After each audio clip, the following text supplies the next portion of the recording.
The intent of the squirrel. I woke up to the sound of my alarm blaring like it had a personal vendetta, which was weird because I distinctly remembered smashing my phone against the wall 3 years ago after it betrayed me for the fifth snooze in a row. I blinked at the ceiling. White, cracked, slight water stain in the corner shaped like a potato. No way. I sat up so fast I got dizzy, which felt like an unnecessary feature for a life reboot. My room. My old room. Same busted fan that made a clicking noise like it was counting down to my demise. Same pile of clothes that I'm pretty sure I told myself I'd clean later. Later never came. Until now. I grabbed my phone, no cracks. Older model. Hand shaking, I checked the date. Then checked it again. Then a third time, because maybe numbers had changed while I was dead. I'm back. I stared at my reflection in the black screen. Younger. Less tired. Same bad decisions loading. Okay. I clapped my hands once, immediately overwhelmed. This is it. Second chance. Redemption arc, we are not messing this up. I stood up, tripped over a shoe I definitely left there years ago, recovered with what I'm calling dignity, and started pacing. Think. This was easy. People online always talked about this. Reincarnation? Go back in time? Instant millionaire. Stocks. Crypto. Lottery. Trends. I just needed to remember. I froze mid-step, right? Remember. I grabbed a notebook from my desk, miraculously blank, and a pen that barely worked. Okay, step 1. Write down everything important. I wrote in big, bold letters, get rich plan. Then underlined it 3 times. Then sat there. Okay, what gets me rich? Silence. My brain helpfully provided there was. A coin? A bit. Something. Bitcoin. I shouted, pointing at absolutely nothing. Yes. Easy. I just buy it early. I scribbled. Buy Bitcoin early. Then paused. When is early? My pen hovered. Okay, don't panic. It was cheap at first. Like dollars? Cents? Probably. I added. Buy Bitcoin when it's cheap. I stared at the sentence. That feels aggressively unhelpful. I tapped the pen against my head. There was also that dog one. Dog. Coin. Dog money. Why was it a dog? I wrote. Dog coin? Important? Then circled it like that would magically summon clarity. Stocks, I muttered. Big companies. Easy. Just invest in the big ones before they blow up. I nodded confidently and wrote. Invest in big companies. I leaned back. I don't know any companies. My confidence collapsed like a folding chair. No, I do. I totally do. There's that one with the logo. I snapped my fingers repeatedly, as if that would shake loose a Fortune 500 list. Nothing. Okay, pivot. I turned the page. Lottery. Now we were talking. That's pure memory. Numbers. I just need to remember one winning set. I closed my eyes, channeling every ounce of brain power I had. 7. I wrote it down. This is going great. Think bigger. Events. Major events. I started pacing again. There was something about a pandemic. I froze. Oh. I slowly turned back to the notebook and wrote. Pandemic? Then underlined it. When? Silence. How do I remember a global event, but not the date? I clutched my head. Okay, it's fine. It's fine. I'll just prepare in advance. My masks. Stock up. I nodded, feeling smart again. Then paused. When do I start? My eye twitched. I flipped back to the first page. Get rich plan. Buy Bitcoin early. Dogcoin? Important? Invest in big companies. 7. Pandemic? I stared at it. I had one job. I dropped the pen and flopped backward onto my bed. The ceiling potato stain stared back at me like it knew.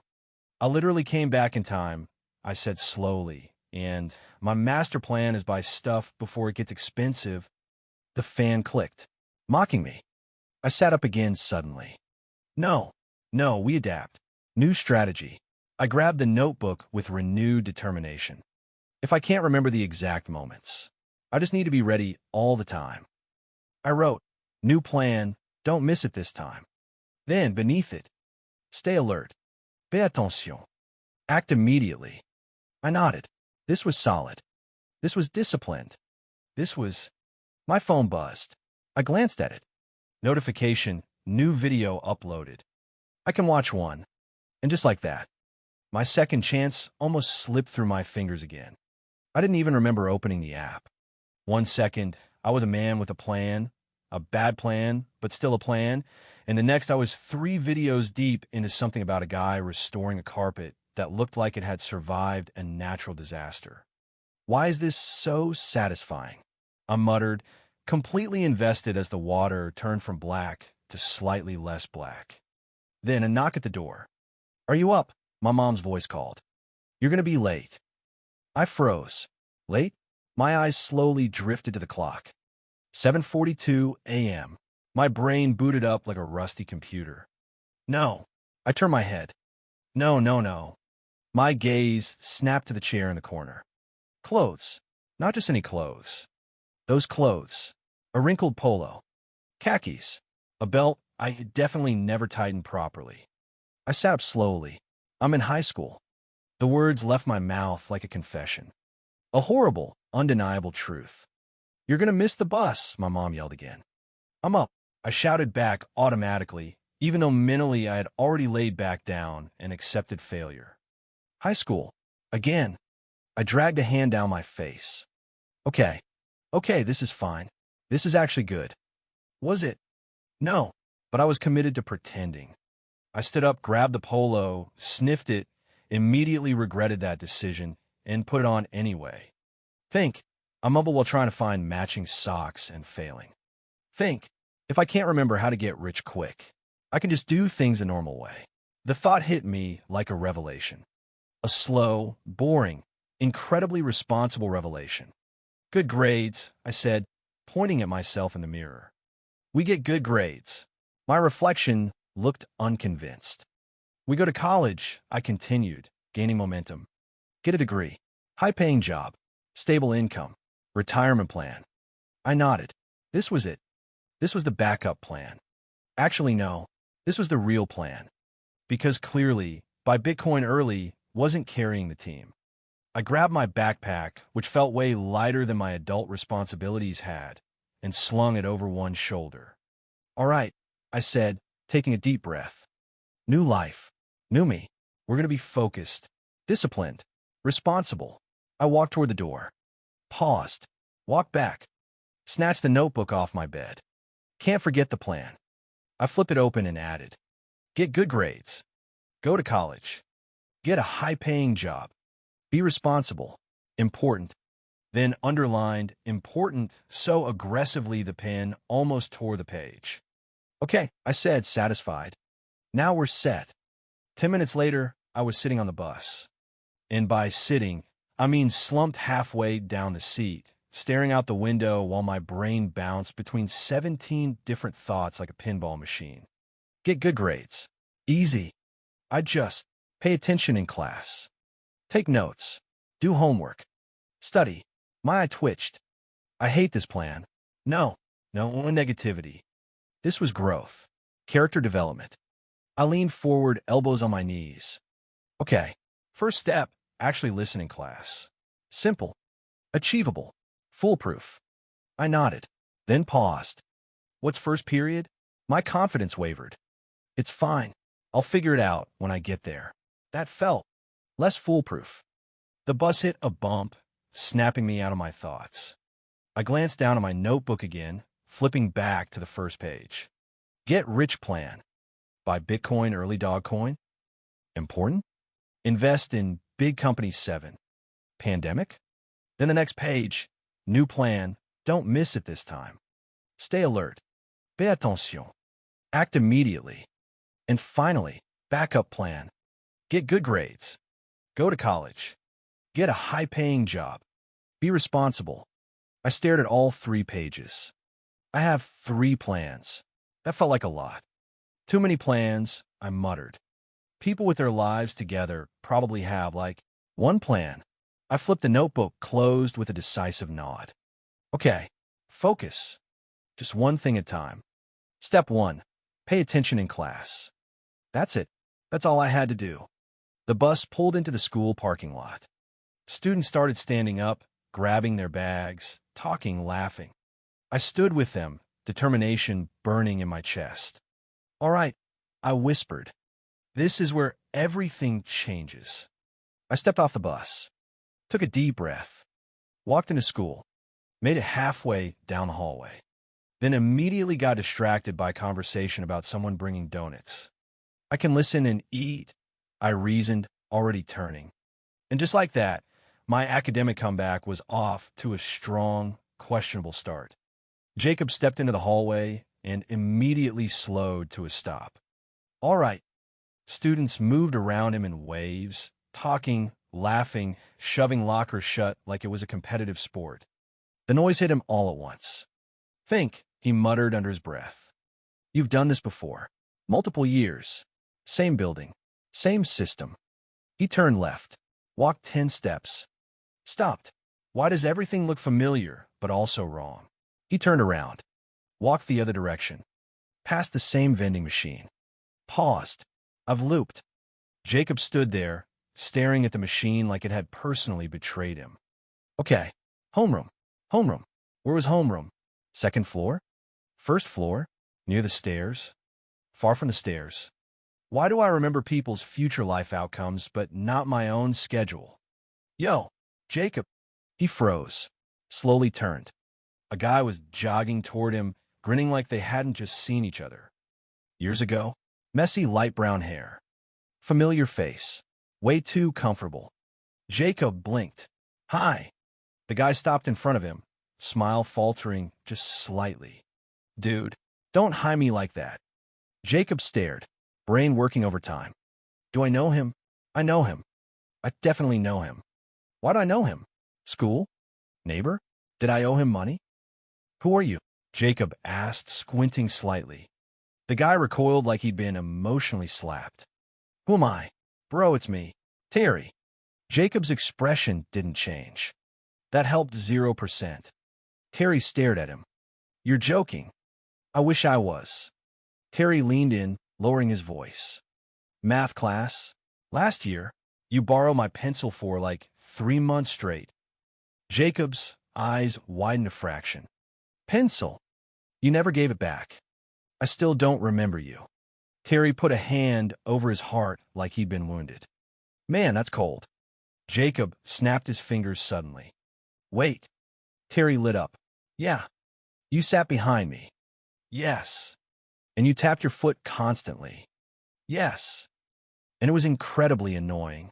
Terry's smile faded. Wow, that's what you remember. Jacob pointed at him. Terry. Terry sighed. I'll take it. Jacob rubbed the back of his neck. Sorry, man. It's been a while. Yeah, Terry said slowly, eyeing him. Clearly, there was a brief pause. Then Terry jerked his thumb down the hall. You heading to homeroom or just exploring aimlessly? Exploring implies I have a goal, Jacob admitted. Terry snorted. Come on, you're going to be late. A minute later, Jacob dropped into his seat in homeroom, exhaling like he'd just survived a boss fight. Made it. Terry slid into the desk next to him. Barely. Jacob leaned back, scanning the room. And then something weird happened. Faces, not just familiar. Recognized, but not from school. From later. His eyes landed on a guy near the window. Dylan. In his mind, a random memory surfaced. Big house. Expensive suit. Real estate empire. That guy gets rich, Jacob muttered under his breath. Terry glanced at him. What? Nothing. His gaze shifted. Another student. Marcus. Car accident. Sophomore year. Leg injury. Long recovery. Jacob winced slightly. That one gets hit by a car. What? Terry said, louder this time. Not like. Jacob leaned in quickly. Not now. Future thing. Probably. Maybe. I don't know. Terry slowly leaned away. You good? Debatable. Jacob turned again. A girl near the front, quietly flipping through a notebook. Lily, best-selling author. Mid-20s. Book tours. She writes a book, Jacob whispered. Terry blinked. Okay, now I'm concerned. Jacob slumped slightly in his chair, staring at the room. Why can I remember all this? He muttered, but not literally anything useful for school. Terry opened his mouth. The teacher clapped once. All right, class, settle down. Jacob straightened up slightly. Game time. Focus. Pay attention. Be responsible. He nodded to himself. I can do this. The teacher turned to the board and wrote. Essential question. What were the main causes of World War I? Jacob froze. Oh no. The teacher turned back around. Let's see who remembers from yesterday.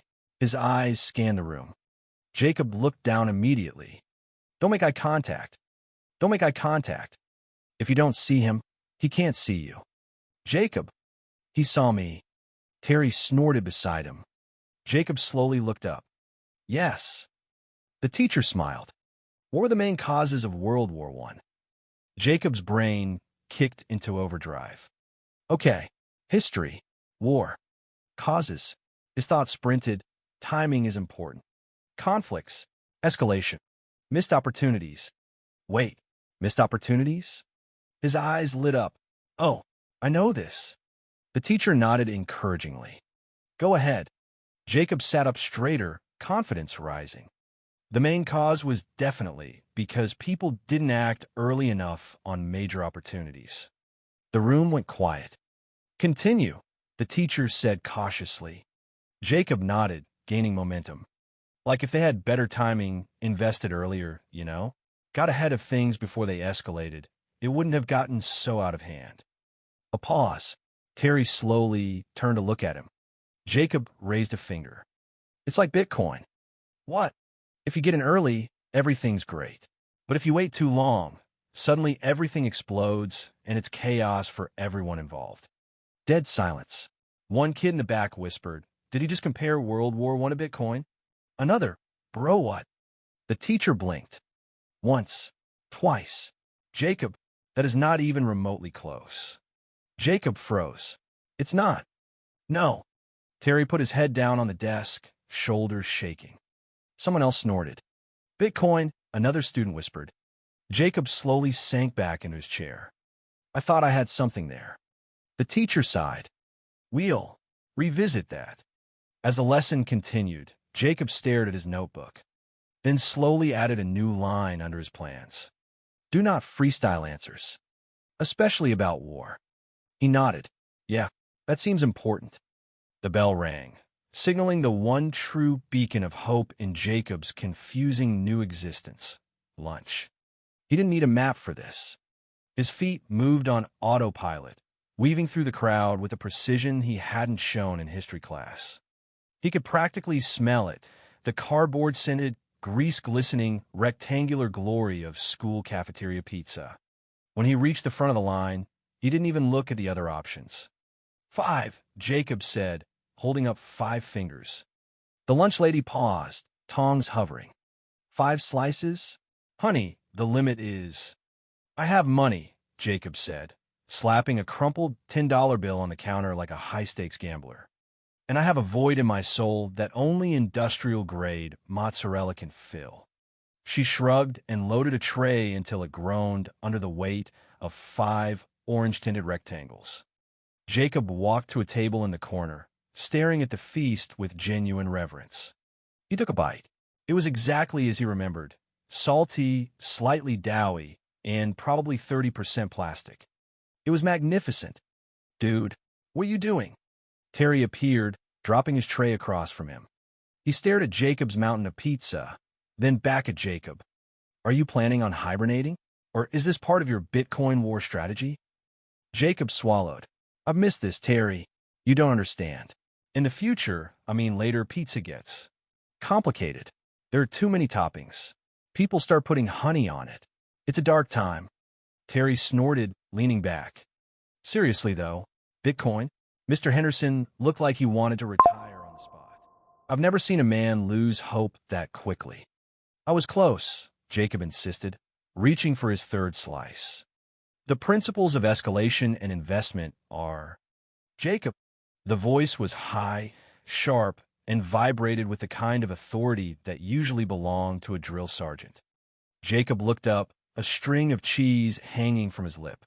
A girl stood there, arms crossed, tapping a sneaker against the linoleum. She had perfectly curled hair and an expression that suggested she was currently the lead in a very dramatic soap opera. Jacob blinked. Hello. The girl's eyes widened. Hello. Hello. Jacob, I've been texting you all morning. You walked right past my locker. You didn't even look at me in the hall. Jacob looked at Terry. Terry was suddenly very interested in his own apple slices, wearing a look that said, "You're on your own, soldier." Jacob looked back at the girl. He searched his brain. Think. Who is this? She looked familiar. Was she in his history class? No, she seemed more personal. Was she a cousin? No, she was too angry to be a cousin. I'm sorry, Jacob said, trying to be polite. Have we met? The entire cafeteria section seemed to go silent. Terry actually choked on his apple. The girl's face went from pale to a very vibrant shade of magenta. Have we met? Jacob Ryan, I have been your girlfriend for 6 months. We went to the fall formal together. I bought you that polo you're wearing right now. Jacob looked down at his shirt. Oh, thanks. It's a bit itchy, though. It's itchy, she shrieked, slamming her hands on the table. The mountain of pizza jolted. You're ignoring me. You're gaslighting me. You're sitting here eating. Is that 5 slices of pizza? While I'm over here having a crisis because you're acting like a literal stranger. Jacob felt a pang of guilt, but honestly, he was mostly worried about her knocking over the pizza. Look, I've had a very long morning. I died. I came back. I failed at history. It's been a lot. I just need a minute with my lunch. That's it, she yelled, her voice reaching a pitch that could shatter glass. We are over. Finished. Do you hear me? I am breaking up with you right now, in front of everyone. Okay, Jacob said, taking another calm bite of his 4th slice. If that's what you want. Good luck with the writing or the real estate, whatever it was. She stood there, chest heaving, expecting him to chase her, expecting him to beg. Instead, Jacob just pushed a stray piece of pepperoni back on his crust and nodded to himself. I hate you, she screamed, stomping away, her heels clicking furiously against the floor. Terry waited until she was out of earshot before leaning in. Bro, that was brutal. You just ended a 6-month relationship for a rectangle of cheese. I didn't even know her name. Terry, Jacob whispered. It would have been awkward to keep going. Meanwhile, by the cafeteria exit, the girl stopped. She was breathing hard, her heart hammering against her ribs. She was supposed to be furious. She was furious. But as she looked back at Jacob, who was currently ignoring the entire world to focus on his 5th slice of pizza, a strange, tingly feeling washed over her. He had never looked at her like that. Or rather, he had never not looked at her like that. The coldness. The absolute, soul-crushing indifference. It was intense. It was different. She bit her lip, her anger slowly morphing into a weird, twisted kind of intrigue. She pulled out her phone and opened her notes app. He's playing hard to get, she thought, a small, slightly manic smile tugging at the corner of her mouth. And he's really, really good at it. She didn't leave. She just watched him from the doorway, her heart skipping a beat every time he didn't look her way. Back at the table, Jacob wiped his mouth with a napkin, feeling accomplished. One plan down, he muttered. Terry looked at his notebook. Which one? The get-rich one? The responsible one? The don't-have distractions one, Jacob said, looking at the empty tray. Now, when is the next pizza day? The bell for 3rd period math rang like a funeral knell. If World War I was a disaster for Jacob, calculus was going to be a full-scale apocalypse. Jacob walked into the classroom, his stomach feeling heavy, partly from the existential dread of high school math, but mostly from the 2 pounds of cheese and dough currently settling in his gut. Okay, he whispered, sliding into a desk toward the back.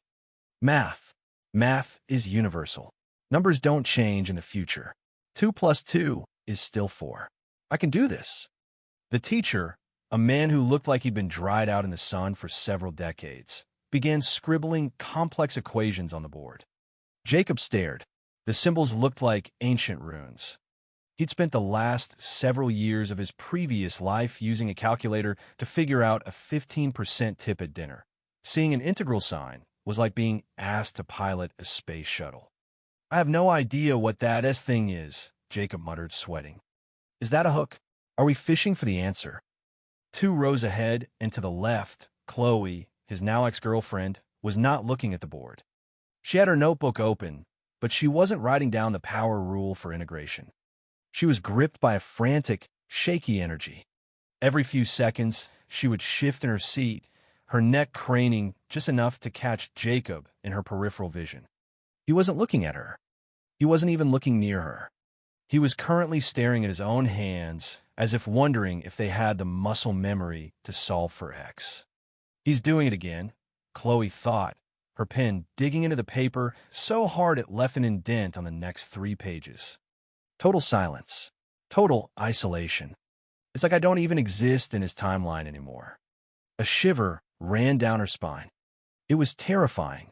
It was insulting. It was exhilarating. She scribbled in the margin of her notebook, 1:14 p.m. Still hasn't looked up. His indifference is cold, like a winter in Siberia. Why is he so strong?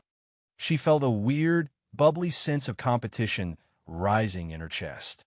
If he was going to be a wall of stone, she was going to be the vine that cracked it. She'd never felt this motivated in their entire 6-month relationship. Back then, he used to laugh at her jokes and hold her hand. It was boring. It was predictable. But this Jacob was a mystery.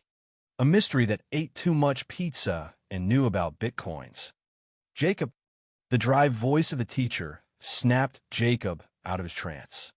"Yes, Mr. Miller. Since you've been staring so intently at your desk, perhaps you'd like to come up and solve this second problem?" Jacob looked at the board. He stood up slowly, his legs feeling like lead. He walked to the front of the class, the chalk feeling heavy in his hand. The silence was deafening. He could feel the eyes of 30 teenagers on his back, but one pair of eyes felt significantly hotter than the rest. Chloe was leaning forward, her knuckles white. "Look at him," she mused, walking to his doom with such poise. He doesn't even care that he's about to fail. He's so brave. Jacob stared at the sin. He remembered something about a chain. Or was it a rule? Jacob said, the chalk hovering over the board. He thought about his plan. Act immediately. He wrote, "Invest early." The class erupted in titters. Mr. Miller's eyebrows climbed toward his receding hairline. "Jacob, what on earth are you doing?" "It's a metaphor," Jacob said, panicking. "If we don't solve the inner function first, the outer function goes bankrupt." "Sit down, Jacob," Mr. Miller sighed.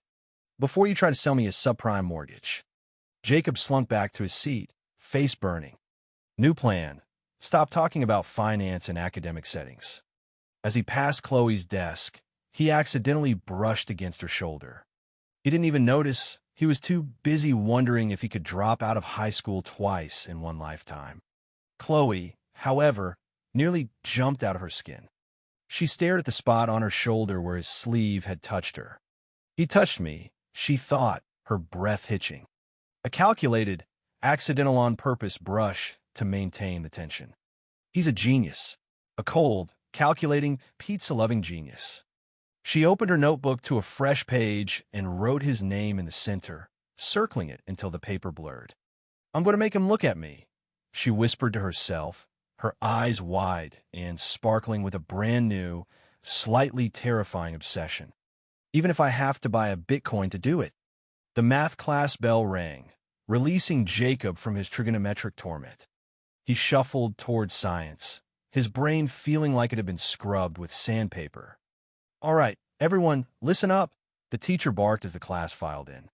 "We're doing the biology unit on anatomy. I've pre-assigned groups of 4 to ensure productivity." Jacob looked at the sheet on the wall and sighed. Group 7, Jacob Ryan, Terry Miller, Chloe Higgins, and Arthur Pringle. "Fate has a sixth sense of humor," Jacob muttered, heading toward a lab table in the back. Chloe was already there, her posture perfect, her notebook open to a fresh page.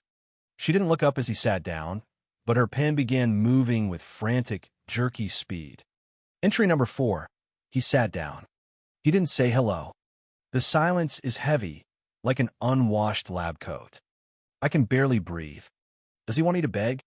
Is this a test? Terry slid into the seat next to Jacob. Hey, Bitcoin, ready to cut up some amphibians? I'm just trying to survive the hour, Terry, Jacob replied. Then, the fourth member arrived. Arthur Pringle. He was a skinny kid with thick glasses, a slight stutter, and a sweater vest that looked like it belonged to a grandfather in the 1950s. He sat down quietly, setting a pristine set of colored pencils on the table. Jacob squinted at him. Arthur Pringle. Why do I know that name? Okay, Arthur whispered, his voice trembling slightly. Ivy prepared the diagrams. If we follow the dorsal incision protocol, we should avoid damaging the internal organs. Jacob ignored the frog. He was staring at Arthur's jawline. Then his eyes. Wait a minute. In his mind's eye, a memory flickered. A massive billboard in Times Square. A man in a tuxedo holding a golden statue. The sexiest man alive issue of a magazine he'd seen at a grocery store checkout in 2032. No way, Jacob breathed, leaning in. Arthur, do you like acting? Arthur blinked, startled. I am in the AV club. What? It's him, Jacob realized. Arthur, the Archduke Pringle. The biggest action star of the 2030s. He does all his own stunts and marries a European princess. Jacob's eyes lit up. This was it. Forget Bitcoin. Forget the lottery. He just had to be Arthur's best friend. He'd be the guy in the entourage. He'd get a free house in Malibu just for being the guy who knew Arthur back when he wore sweater vests. Wait, Jacob's excitement suddenly cooled. He doesn't get famous until he's 30. That's 15 years from now. I have to wait 15 years to live in a mansion? He looked at Arthur, who was currently struggling to put on latex gloves. Too long, Jacob thought, leaning back. I can't be a professional best friend for over a decade. The dental insurance alone would be a nightmare. Jacob, Chloe's voice was low, almost a purr. She was leaning over her notebook, watching him with a gaze so intense it could have melted the lab equipment. Are you going to help? Or are you too busy? Contemplating the universe. Jacob glanced at her. I'm thinking about the passage of time, Chloe. It's a heavy burden. Chloe's heart skipped. Entry number 5. He called it a heavy burden. He's so deep. So tortured. He's looking at the nerd like he's a piece of a puzzle. Is Jacob a spy? Is he a time traveler? God, I hope he never talks to me again. All right, Terry said, oblivious to the psychic drama. Let's get this over with. Arthur, hand me the scalpel. Jacob, hold the legs. The frog sat in the middle of the tray, looking remarkably green and remarkably intact. Is it supposed to be that shiny? Jacob asked, leaning down. It's the preservative, Arthur explained, reaching out a trembling hand to steady the tray. It keeps the specimen from decaying. Jacob leaned in closer. He looked the frog right in the eye. The frog blinked. Terry? Jacob said, pulling back. I think the specimen has a heartbeat. Don't be a wimp, Jacob, Terry laughed. It's just your own pulse in your ears. Watch, I'll just make it small. As the tip of the scalpel touched the tray, the frog didn't just move. It exploded into motion. With a powerful thwack of its hind legs, the frog launched itself off the tray, bypassed Terry's head, and landed squarely on the middle of Chloe's open notebook. Gah! Chloe screamed, jumping back and knocking her chair over. The frog didn't stay long. It took another massive leap, landing on Arthur's head for a split second before hopping toward the open window. It's a lot, Arthur yelled, dropping his colored pencils. The dorsal protocol has been breached. The entire class descended into chaos. Other students started screaming. The teacher was blowing a whistle for some reason, and the frog vanished out the window into the freedom of the school courtyard. Jacob sat there, stunned. He looked at the empty tray, then at the wet, frog-shaped smudge on Chloe's notebook. Chloe wasn't even mad. She was staring at the smudge like it was a holy relic. Entry number 6. She wrote, her hand shaking with pure adrenaline. He summoned a miracle. He brought the dead back to life just to ruin my notes. He's a god. I'm never washing this notebook. Jacob sighed and looked at the future movie star. Hey, Arthur, you don't happen to have $5 on you, do you? And no, Arthur stammered. Figures, Jacob muttered. The rich always start out broke. The search for the immortal specimen moved to the school courtyard. The four of them stood in the thick, unmowed grass, looking like a group of people who had lost a contact lens and their dignity simultaneously. It's green. The grass is green. This is an impossible task, Terry shouted, stomping through a patch of clover. Don't stomp, Terry. You'll flatten the data, Arthur cried, crawling on his hands and knees with his glasses slipping down his nose. Jacob wandered slightly away from the group, keeping an eye on Arthur. He needed to test the waters. If he was going to be an entourage member, he needed to plant the seed now. So, Arthur, Jacob said, trying to sound casual. You ever think about the big screen? You know, Hollywood? Leading man stuff? You've got that. Intense, brooding look behind the bifocals. Arthur stopped crawling and looked up, blinking. I mostly like the lighting side of things. I'm very shy. I get stage fright talking to the lunch lady. Trust me, Jacob said, patting him on the shoulder. In about 15 years, you're going to be jumping off exploding skyscrapers and dating supermodels. Just remember who gave you this pep talk, okay? Maybe keep a spare bedroom in your villa for a consultant? Arthur stared at him. Jacob, are you sure you didn't hit your head when you fell out of bed this morning? A few feet away, Chloe was searching for the frog, which mostly involved standing near Jacob and writing frantically in her smudge-stained notebook. Entry number 7. He's whispering to the nerd. He's a kingmaker. He sees the greatness in the lowly. He's grooming Arthur for a destiny only he can see. She paused, her pen hovering over the paper. He mentioned Bitcoin earlier. A coin, made of bits? Digital gold? If Jacob believes in it, I believe in it. I will liquidate my college fund. I will buy the internet coins. I will be the wealthy queen to his silent, mysterious throne. She looked at Jacob's back, her eyes wide. He still hasn't looked at me. The discipline is incredible. Found it, Terry roared. Before anyone could react, Terry performed a professional-grade diving tackle into a bush. There was a frantic rustling, a muffled gotcha, you little green jerk, and Terry emerged, triumphantly holding the frog aloft. The frog looked annoyed. Terry, however, looked inspired. Look at the muscle structure on this thing, Terry said, his eyes glowing with a weird, primal excitement. Did you see the way it used the clover as camouflage? The lateral propulsion was insane. I bet if I filmed this with a macro lens, people would lose their minds. Jacob froze. The memory hit him like a freight train. Terry's Wild World. The hit streaming series of 2029. Millions of subscribers watching a grown man wrestle pythons and get excited about rare snails. Terry? Jacob thought, watching his friend poke the frog's belly. Terry becomes the next great nature influencer? A new vision filled Jacob's head. He didn't need to wait 15 years for Arthur. Terry was going to be traveling the world in 3 years, staying in eco-resorts and getting paid to hold weird lizards. I could be the cameraman, Jacob realized. I don't even need to know how to use a camera. I'll just be the producer. I'll sit in the Maldives while Terry gets bitten by non-venomous snakes for content. This is the real play. Terry, Jacob said, his voice dripping with sudden, intense friendship. You're a natural. You have a gift for animal charisma. We should hang out more. Like forever. We should never, ever lose touch. Terry squinted at him. You're acting weird, Jake. You want to hold a frog or something? I want to hold your future, Terry, Jacob said solemnly. Chloe scribbled so fast the paper smoked. Entry number 8. He's building a team. An actor, a naturalist, and me, the financier. We are his disciples. The Church of Jacob is forming, and the tithe is 5 slices of pizza. Let's just get this thing back inside before it starts a second revolution, Arthur pleaded, holding the specimen tray. Jacob walked back toward the school, flanked by a future movie star, a future millionaire blogger, and a girl who was currently planning to buy the entire internet in his name.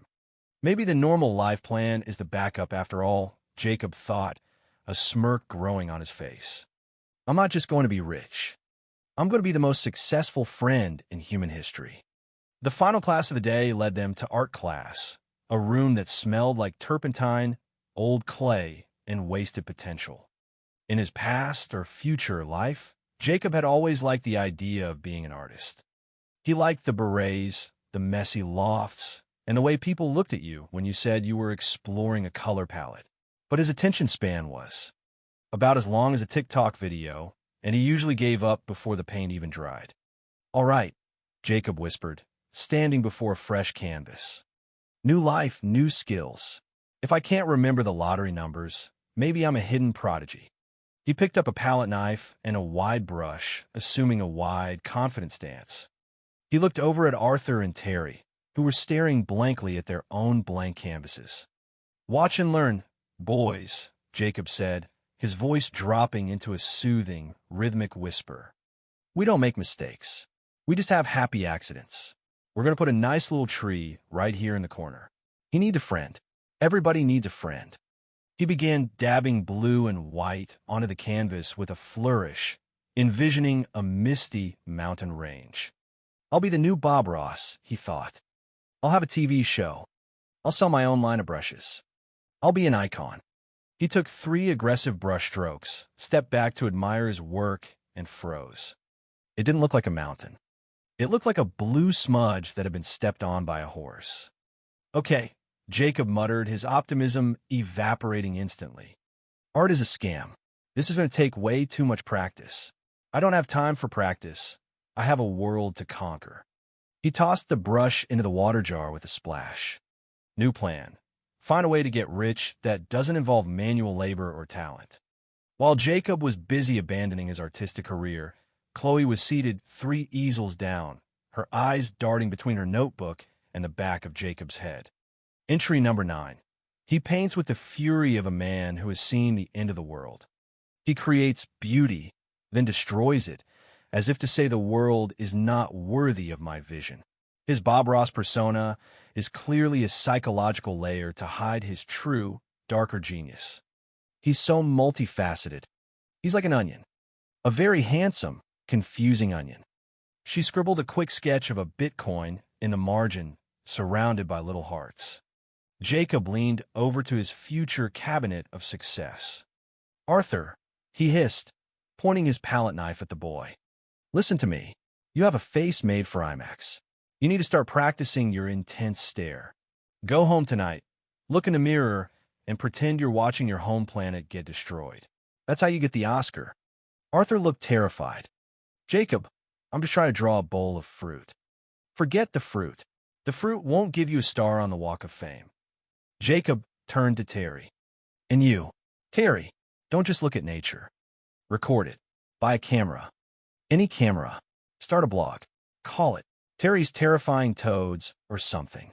Trust me, people in the future are bored and lonely. They will watch you poke a stick at a beehive for 20 minutes straight. We can monetize your lack of fear. Terry blinked, actually looking thoughtful. You think people would really watch me talk about frogs? They'd pay for the privilege, Jacob insisted, leaning back with his arms crossed. And as your creative director, I'll handle the heavy lifting. You know, the branding, the contracts, the choosing of the 5-star hotels. The art teacher walked by, glancing at Jacob's blue smudge. Jacob, is this supposed to be something? It's a metaphor for the volatility of the stock market, Mrs. Higgins, Jacob said without missing a beat. You wouldn't understand. It's very avant-garde. He sat back, ignoring his ruined painting and looking at his friends. He had an actor, a nature star, and a girl who was currently liquidating her life savings for him. Who needs to be an artist, Jacob thought, when you could be the guy who owns the artists? The final bell rang with the force of a liberation ceremony. For the rest of the school, it was just the end of a Tuesday. For Jacob, it was the end of day one in his new life, old life, hybrid nightmare. He boarded the bus, his legs moving on instinct, and slumped into a seat by the window. As the engine roared to life and the bus lurched out of the parking lot, Jacob didn't pull out his phone. He didn't talk to anyone. He just rested his forehead against the vibrating glass and stared blankly at the passing suburban landscape. His brain was a chaotic mess of overlapping tabs. Bitcoin, 2011, 2012? When did the pandemic start again? Did I remember to tell Arthur to work on his smoldering look? Is 5 slices of pizza enough for a growing boy, or should I aim for 6 on Friday? To anyone else, he looked like a teenager who had just survived a grueling day of algebra. To a casual observer, he was just spaced out. But to Chloe, sitting 3 rows back, he was a masterpiece of brooding intellectualism. She clutched her notebook to her chest, her knuckles white. Entry number 10. The stare, she thought, her internal monologue now sounding like a breathless Gothic novel. He looks at the trees, but he doesn't see them. He's looking through the veil of time itself. He's burdened by the secrets of a universe, and yet his jawline remains so firm. How can one man contain so much depth and so much grease from that pizza simultaneously? She leaned slightly into the aisle, just to catch the reflection of his eyes in the window. He is a storm trapped in a polo shirt, and I am but a leaf in his wind. I must find out how to buy those internet coins tonight. For us, for our future empire. A few seats ahead of her, Arthur Pringle was staring at a blank page in his sketchbook, his mind spinning. Practice your intense stare, Jacob had said. Watching your home planet get destroyed. Arthur tried to furrow his brow, but he just felt like his glasses were going to slide off. Why me? He wondered. I have a collection of rare lichen and a moderate allergy to grass. Why does Jacob think I'm a movie star? Is it a prank? Is there a hidden camera?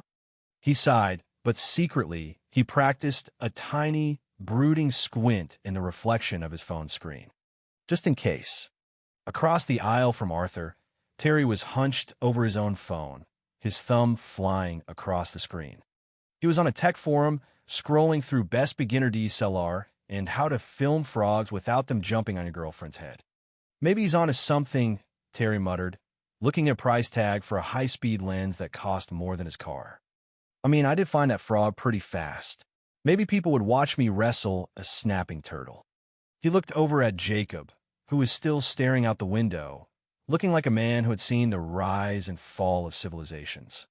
Terry shook his head. Whatever he's on, I hope it's not contagious. But man, the guy has conviction. As the bus hit a pothole, Jacob's head bounced off the window.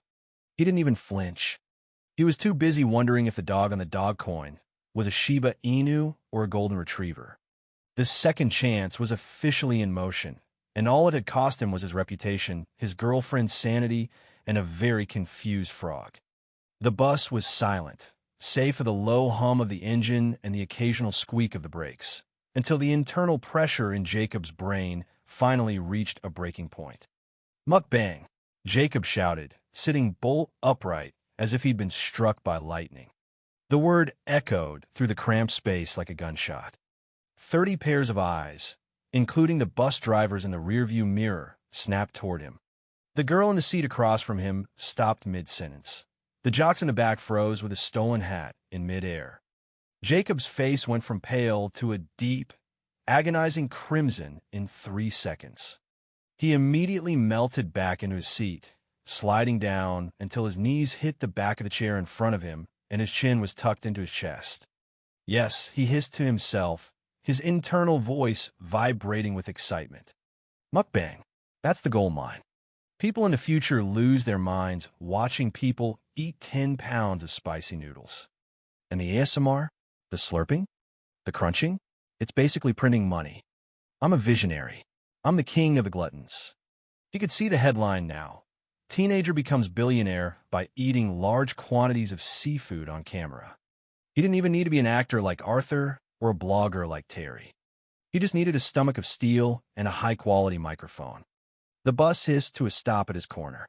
Jacob scrambled to his feet, clutching his plan, notebook, like a sacred text. He had to get home. He had to check the pantry. He had to see if they had enough ramen to start his empire. As he reached the front of the bus, he stopped next to the driver, a grizzled man named Bernie who looked like he hadn't smiled since the late 90s.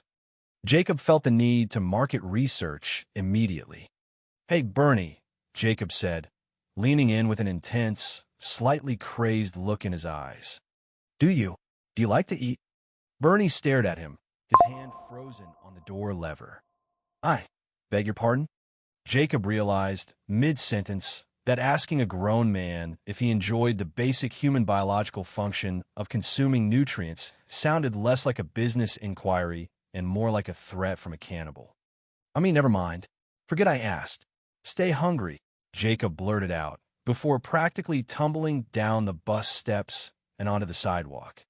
He didn't look back as the bus pulled away, but if he had, he would have seen Chloe Higgins' face pressed firmly against the glass of her window. Entry number 11, mukbang, she wrote, her handwriting becoming a jagged, beautiful mess of ink. A word of power, a secret mantra. He asked the driver if he liked to eat. He's testing the hunger of the masses. He's a provider, a feeder of souls. I will research this mukbang tonight. If he wants to eat, I will buy the finest groceries the world has to offer. My king shall never go hungry. She watched his receding figure as he sprinted toward his front door, her heart thumping in time with the bus's engine. Jacob burst into his house, ignored his mom's greeting, and headed straight for the kitchen. "Mom," he yelled, "do we have any extra crunchy pickles and a microphone? The future depends on it." Jacob stormed into the kitchen, ripping open cabinets with the frantic energy of a man looking for buried treasure. He found a bag of stale marshmallows and some soggy bread. "No crunch," he whispered, devastated. "The acoustics would be terrible.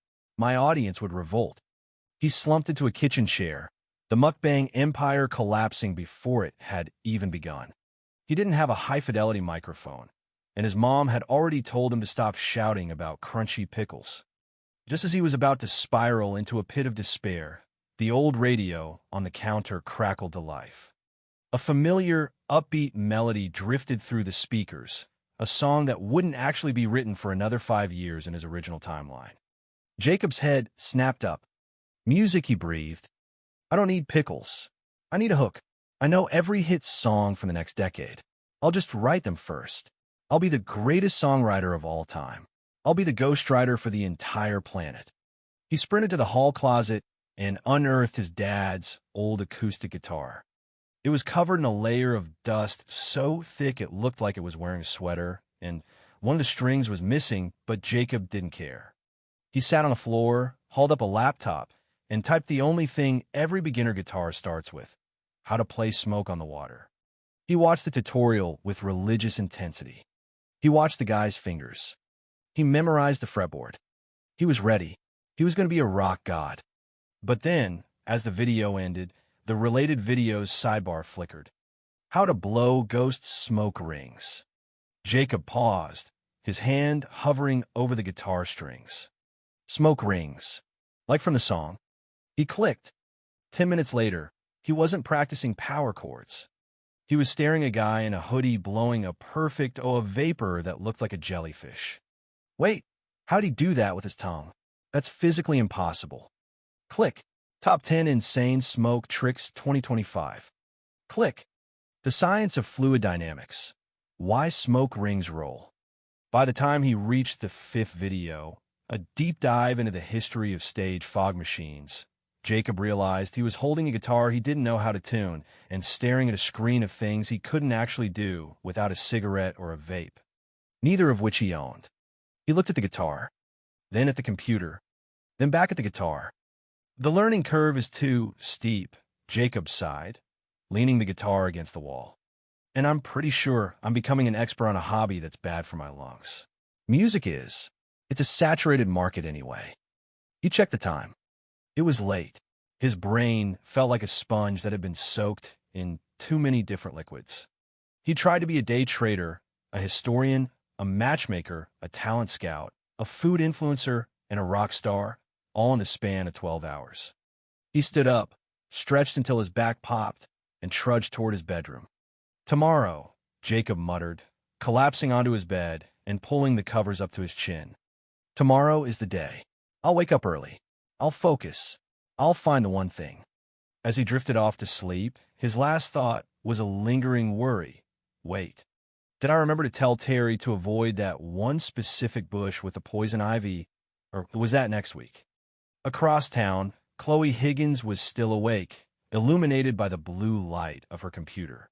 She had 17 tabs open for Bitcoin exchanges and was currently trying to figure out how to explain to her parents why she needed her college savings in digital tokens. "It's for the Empire, Mom," she whispered to the empty room, her eyes gleaming. "It's all for Jacob." Wednesday morning arrived with a vengeance. Jacob walked through the hallways with the stiff, mechanical gait of a man who was trying very hard to be normal and failing at a molecular level. By the time lunch rolled around, his brain was already fried from 45 minutes of trying to remember the plot of The Great Gatsby before it had actually been discussed in English class.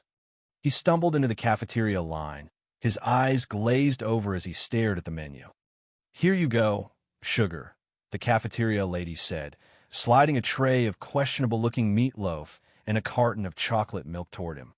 "Enjoy your meal." Jacob looked up, his social autopilot engaging the wrong gears. "You too." The words hung in the air like a bad smell. The cafeteria lady paused, her tongs frozen over a vat of mashed potatoes, giving him a look of profound pity. Jacob's soul practically left his body. "You too?"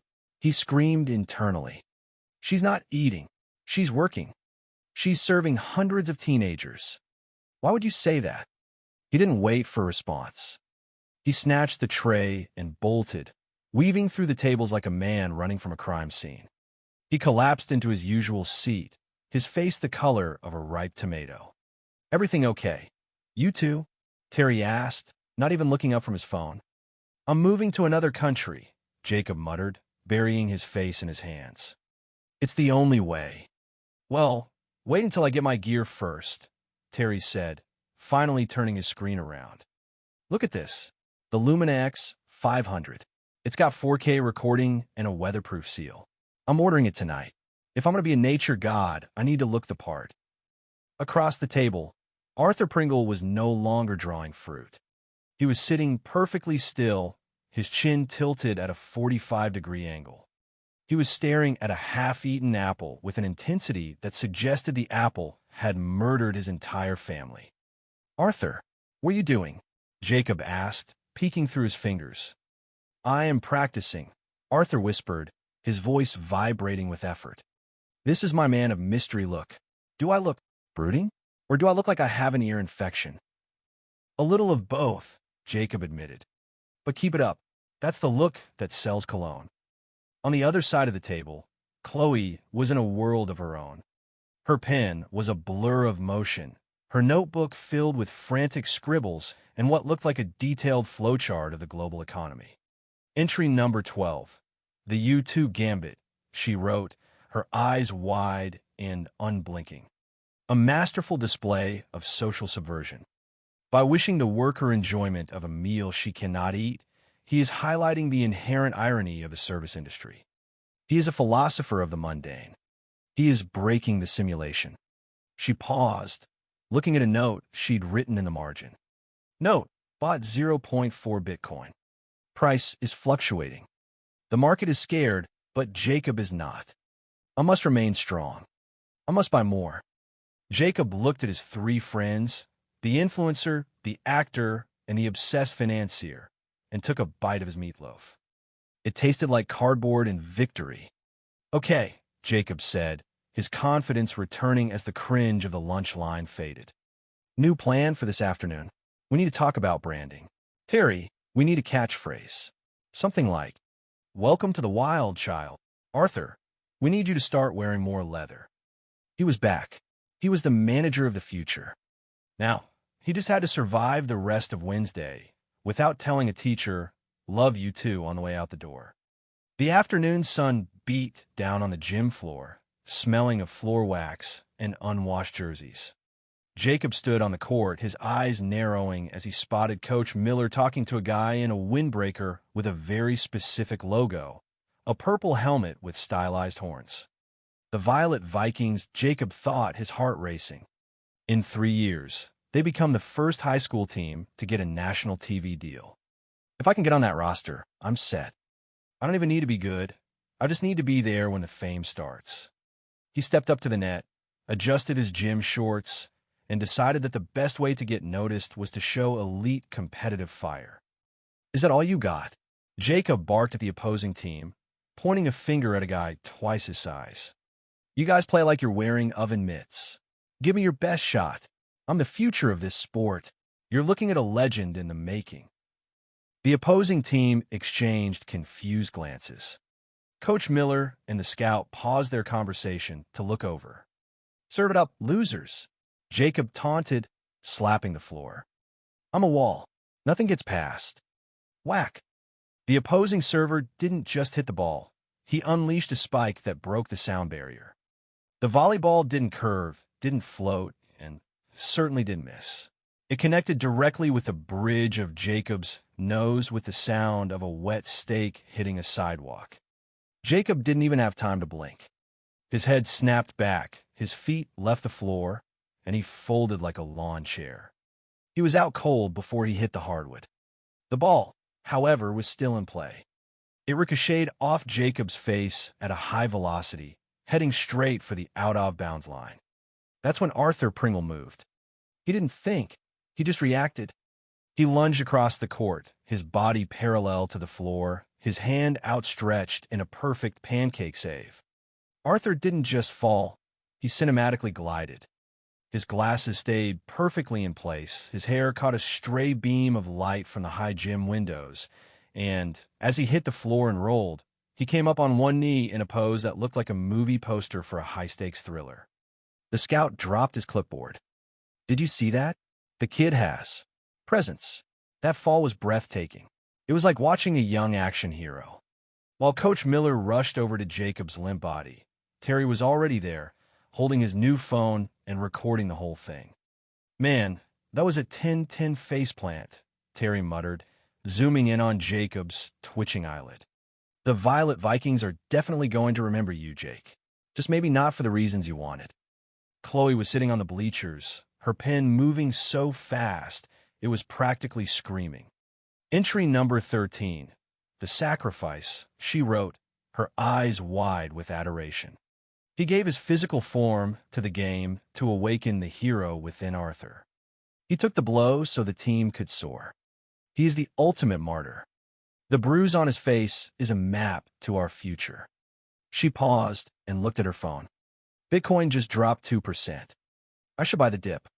Jacob would want me to be aggressive during times of chaos. Jacob groaned, his eyes fluttering open to see a circle of blurry faces. Did we win? He croaked. You took a ball to the face at 40 miles per hour, kid, Coach Miller said, shaking his head. But your friend over there? He's got moves. Jacob looked over at Arthur, who was still accidentally posing. Plan. Half successful, Jacob thought, before the world went black again. Arthur is a star. I just need a new nose. Thursday morning at school was a quiet affair, mostly because everyone stopped talking the moment Jacob walked into the room. With 2 deep purple rings circling his eyes and a thick white bandage taped across the bridge of his nose, he looked less like a high school student and more like a raccoon that had lost a fight with a lawnmower. Don't say it, Jacob grumbled as he sat down, his voice sounding nasally and muffled through the gauze. I wasn't going to say anything, Terry lied, fighting back a grin. But for the record, the scout called Arthur the golden boy after that save. You? He called you the target. The bell rang, and Mr. Henderson stood up with a stack of papers that smelled like fresh ink and despair. All right, clear your desks. Pop quiz. Since Jacob was so interested in the investments of World War I on Tuesday, let's see how much you actually know about the specifics. Jacob sat up straight, a smug smile spreading under his bandage. Finally, he thought, a subject I actually know. I'm from the future. I know exactly how this ends. Germany loses, the map gets redrawn, and everyone goes home sad. Easy A. The quiz landed on his desk. Jacob gripped his pen, ready to dominate. Question 1. Name the 3 main members of the Triple Entente. Jacob blinked. The good guys, he whispered. England, and the ones with the bread? No, that's not right. Question 2. What was the specific date of the assassination of Archduke Franz Ferdinand? Jacob's brow furrowed. It was summer? Definitely a weekend. Maybe a Tuesday? Why does the specific day matter? He died. That's the outcome. Question 3. Define the Schlieffen Plan. The Schlieffen Plan, Jacob muttered, his eyes darting around the room in a panic. Is that the one where they buy Bitcoin early? He realized with a sinking heart that knowing the spoiler for a movie didn't help if the test was asking for the names of the lighting technicians and the exact frame rate of the film. He was failing. His responsible backup plan was currently on life support. He glanced to his left. Arthur was writing with the speed of a professional stenographer, his hand flying across the page. Jacob leaned over, his voice a desperate, nasally hiss. Arthur. PSSSD. Arthur. Arthur didn't look up. No cheating, Jacob. It's against the code of the AV Club. Arthur, listen to me, Jacob whispered, glancing at Mr. Henderson. Give me the answer to the Triple Entente thing, and I'll give you something better than an A. I'll give you a lead role. Arthur paused, his pen hovering. A role. A lead role, Jacob promised, leaning in closer. It's a movie called The Nebula Chronicles. It hasn't been written yet. It's a sci-fi epic. You play a space captain who falls in love with a holographic princess. It's going to be huge in 2034. I can get you the audition. I know the guy. Arthur squinted at him. Jacob, 2034 is over a decade away. And I don't think space captains care about the Triple Entente. They do. It's a period piece. In space. Jacob hissed. Just give me the dates. Jacob. Arthur. Mr. Henderson's voice boomed. Is there a problem? No, Jacob shouted, accidentally blowing a bubble with his bandaged nose. Just discussing the artistic merits of the Archduke. Behind them, Chloe was barely even looking at her quiz. She was busy documenting the exchange in her notebook, her eyes glowing with fervor. Entry number 14, the negotiation, she wrote. He is bartering in the currency of the future. Rolls and unwritten masterpieces for the trivial facts of a dead war. He is showing Arthur that the past is a cage, and only Jacob has the key to the stars. She quickly checked her phone under the desk. Bitcoin is up 0.5%. The prophecy is fulfilling itself. I must buy him a smoothie after class. A warrior needs his nutrients. Jacob looked back at his quiz and wrote. 1. The UK 2. The other guys 3. Russia. Nailed it, he whispered before slumping onto his desk and accidentally hitting his broken nose, muffled groans of pain echoing through the silent room. After school, the production team gathered at the edge of the woods. Terry was cradling his new Luminax 500 like it was a newborn king, and Jacob, still looking like a bruised raccoon, was wearing a backwards cap and holding a rolled-up notebook like a director's megaphone. All right, people, focus, Jacob shouted, his voice still a bit nasally. Today, we make history. I remember a news report from my sources. A rare golden-crested warbler was spotted in these woods. If we get on film now, Terry, your channel hits 1 million subs before dinner. 1 million, Terry whispered, eyes wide. Okay, let's do it. Arthur, you're on lighting. It's overcast, Jacob, Arthur said, holding a piece of white cardboard he'd found in the trash. There is no light. Exactly. Gritty realism. Jacob pointed toward a thicket of reeds near the school pond. I see movement. Terry, roll camera. Action. They crept toward the water.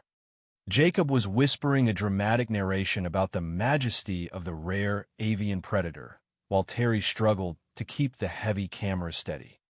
I see it, Jacob hissed. It's big. It's white. It's, it's definitely the warbler. It was not a warbler. A large, disgruntled Canadian goose emerged from the reeds. It didn't look majestic. It looked like a feathered brick with a vendetta. It lowered its neck, let out a hiss that sounded like a punctured tire, and began to charge. Is it supposed to hiss? Terry asked, zooming in. Run! Jacob screamed. The next 60 seconds were a masterclass in cinematic chaos. Jacob tripped over a fallen log, sending his director's notebook flying into the mud. Arthur dropped his cardboard reflector and scrambled up a low-hanging oak tree with surprising agility for a future action star. Terry, committed to the craft, kept the record button held down as he sprinted blindly through the brush, the camera swinging wildly from the dirt to the sky to a close-up of his own terrified, screaming face. The goose was relentless. It nipped at the seat of Jacob's pants as he scrambled away, his muffled cries of, "I told you, T.O., act immediately," echoing through the trees. Eventually, the goose grew bored of its prey and returned to the pond to contemplate more violence. The group reconvened by the parking lot, covered in burrs, mud, and goose-induced trauma. That was a disaster, Terry wheezed, checking the lens for scratches. The footage is literally just green blurs and the sound of us sobbing. It was avant-garde, a voice whispered from behind a tree. They jumped. Chloe stepped out, her clothes remarkably clean, clutching her notebook. She had been tracking them the entire time. Entry number 15, the Goose Protocol, she wrote, her eyes shining with manic inspiration. He provoked the beast to test our reflexes. The shaky cam isn't a mistake. It's a visceral representation of the instability of the modern soul. It's Blair Witch meets National Geographic. It's raw. It's genius. I'm putting 10% more into Bitcoin tonight. Volatility is the only truth. She's right, Terry said, watching the playback of Jacob falling face-first into a pile of leaves while a goose honked triumphantly in the background. This is hilarious. If I post this as Nature Pro fails, it might actually get views. Fine, Jacob grumbled, picking a twig out of his bandage. But we're calling it the Predator's Strike. It sounds more professional. Terry uploaded it that night. By midnight, it had 12 views and one comment from an account called Golden Girl BTC. The director is a visionary. Feed the bird. Buy the coin. Jacob went to sleep dreaming of goose-themed merchandise, unaware that he was officially becoming a local internet meme. The gym was transformed into a maze of folding tables and uncomfortable plastic chairs for parent-teacher night.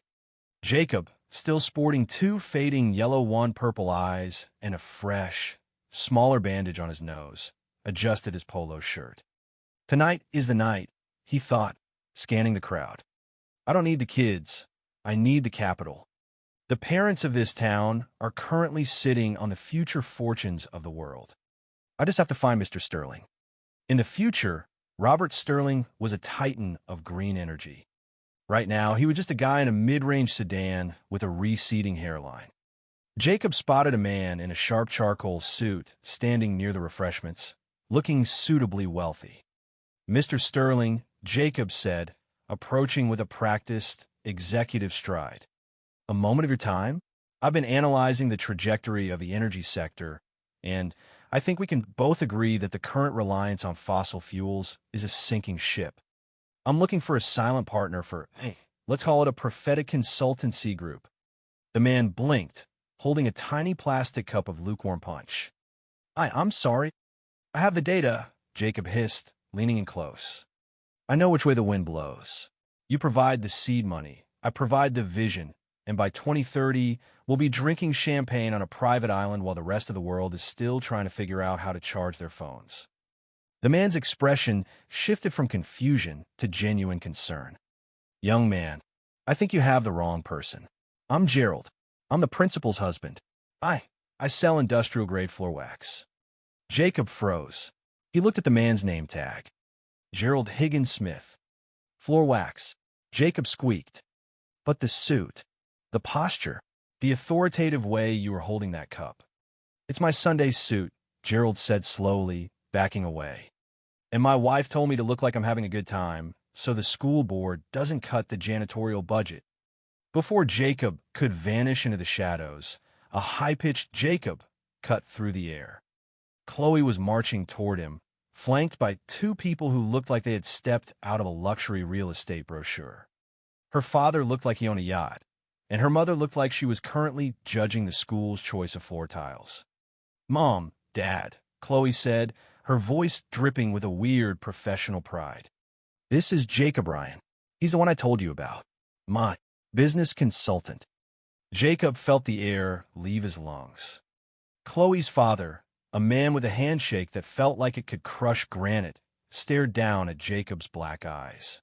"A business consultant?" her father asked, his voice a deep baritone. "You look like you just lost a boxing match with a tractor." "Market volatility," Jacob blurted out, his brain scrambling for a recovery. "The industry is punchy right now, very hands-on." "Jacob handles my digital asset portfolio," Chloe added quickly, pulling out her notebook and showing her father the Bitcoin doodles. "He's a visionary. He's the reason I'm liquidating my savings. We're building an empire, Dad, a multi-platform, nature vlogging, sci-fi acting, crypto empire." Chloe's mother pulled her silk scarf a little tighter. "And the bandage on the nose? Is that part of the branding?" "It's a commitment to the craft," Jacob said, trying to regain his dignity while Gerald the floor wax salesman watched from safe distance. "We're currently in the disruption phase. It involves a lot of high-impact interactions." "He's a genius," Chloe whispered loudly to her parents. Entry number 16. The convergence, she thought, her fingers twitching toward her pocketed pen. "He's infiltrating the upper echelons of society by appearing wounded. He's making them underestimate him so he can strike at the heart of the global economy. I've never been more attracted to a consultant." Jacob's mother appeared at that moment, clutching a folder of his failing grades. "Jacob, there you are. Mr. Henderson wants to talk to us about your history of investment essay. He says it's disturbingly delusional." "Duty calls," Jacob said to Chloe's parents, backing away with a weak thumbs up. "Gotta go. Pivot to strategy." He turned and ran, nearly tripping over a display of student ceramics, while Chloe's father watched him with a look of pure, unadulterated confusion. "That," her father said, "is the boy you're giving your college money to? You just don't understand the future, Dad." Chloe snapped, already opening her notebook to a fresh page. The flyers for the Harbor Heights Battle of the Bands were barely dry on the hallway walls before Jacob had mobilized the troops. "Listen up," Jacob hissed, cornering Terry and Arthur behind the bleachers. "I have a melody.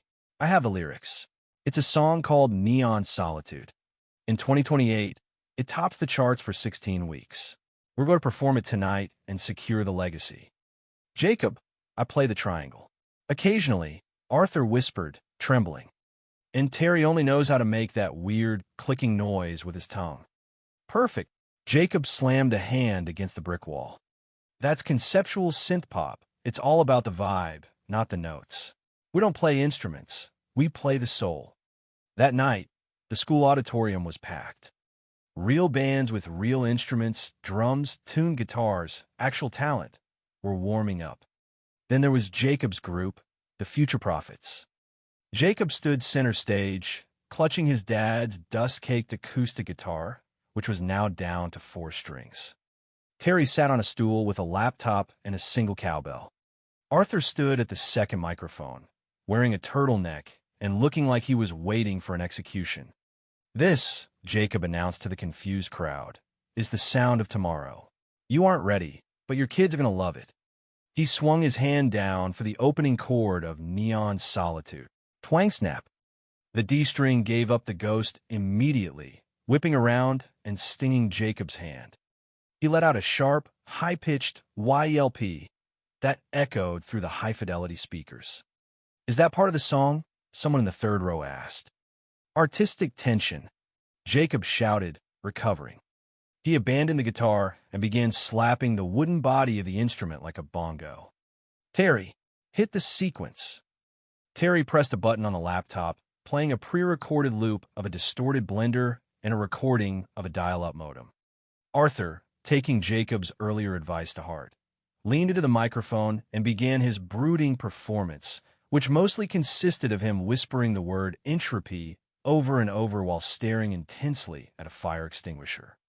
In the wings, Chloe was working the crowd. She had a laminated VIP access pass hanging from her neck that featured a grainy photo of Jacob eating pizza. "Get your Jacob coin merch here," she whispered to a group of freshmen. She held up a plain white t-shirt with a hand-drawn J inside a golden circle. "One shirt for $20 or 5 for $100. It's backed by the future value of the blockchain and Jacob's personal charisma. Invest in the movement." She watched the stage with tears in her eyes. Entry number 17. The Sonic Revolution, she wrote in her notebook while simultaneously making change for a $5 bill. He breaks the strings of the past to play the chords of the future. The yelp was a cry for the suffering of the working class. He is the Mozart of the apocalypse. On stage, the conceptual synth pop was reaching a fever pitch. Jacob was now hopping on one foot, shouting lyrics he only half remembered. Digital hearts. In a binary cage. By the dip. Embrace the rage. Terry, feeling the energy, started hitting the cowbell with a drumstick while Arthur began a slow-motion dramatic crawl toward the edge of the stage. The audience was dead silent. It wasn't the silence of awe, it was the silence of people wondering if they needed to call an ambulance. As the modem sound screeched to a halt, Jacob struck a final pose, his hand raised to the sky. "Thank you, Harbor Heights. The future is now." The only sound was the hum of the amplifier and a single, solitary boo from the back of the room. "They just don't understand the vision yet," Jacob whispered to Terry as they scrambled off stage. "Jacob," Terry panted, clutching his cowbell. "My laptop is smoking, and I think I have permanent ear damage." "That's how you know it was a hit," Jacob said, looking over at Chloe, who was currently trying to convince the principal that Jacob coin was a legal form of tuition payment. "Now, we just need a music video." Friday morning was supposed to be a day of zen. The gym floor was covered in hundreds of colorful yoga mats, and the scent of lavender oil fought a losing battle against the lingering aroma of floor wax and teenager. "Welcome, students," the instructor whispered into a headset. "Today, we leave the stress of grades behind. We find our inner stillness." Jacob sat cross-legged on his mat, eyes shut tight. He wasn't looking for stillness. He was looking for a payday. "Okay," he thought, focusing all his willpower on the back of his eyelids. "Remote viewing. It's a thing. CIA used it.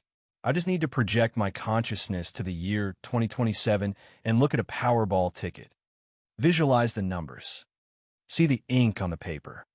Beside him, Arthur was trying to breathe rhythmically, but mostly looked like he was hyperventilating. Terry was using his yoga mat as a pillow, already halfway to a nap. "Deep breaths," the instructor crooned. "Visualize a door. Open it. What do you see?" Jacob opened the door. In his mind, he saw a bright light. Then, he saw a giant Shiba Inu wearing a crown. Then, he saw nothing. The lavender scent combined with the lack of sleep from his music career hit him like a brick. His head lolled back. His mouth fell open. "Itchin' in an NGRRRRKS show." The first snore echoed off the gym rafters like a foghorn. A few freshmen giggled. The instructor paused. "Bois HAPFFT." It wasn't just a snore, it was a rhythmic, rattling sound that seemed to shake the very foundations of the school. Jacob was deep in the astral plane, dreaming of a world where pizza was free and he was the king of England. The gym went into a silent prayer for world peace, 60 seconds of absolute, pin-drop quiet. Suddenly, Jacob's eyes snapped open. He bolted upright, his face slick with drool, his brain misfiring with the intensity of 1,000 suns. "Dogecoin," he bellowed, his voice cracking with the passion of a prophet. "Buy the dog money before the moon." The silence shattered. The instructor dropped her singing bowl with a loud clang. 300 students turned to stare at the boy with the bandaged nose who was currently pointing at a basketball hoop as if it were a divine sign.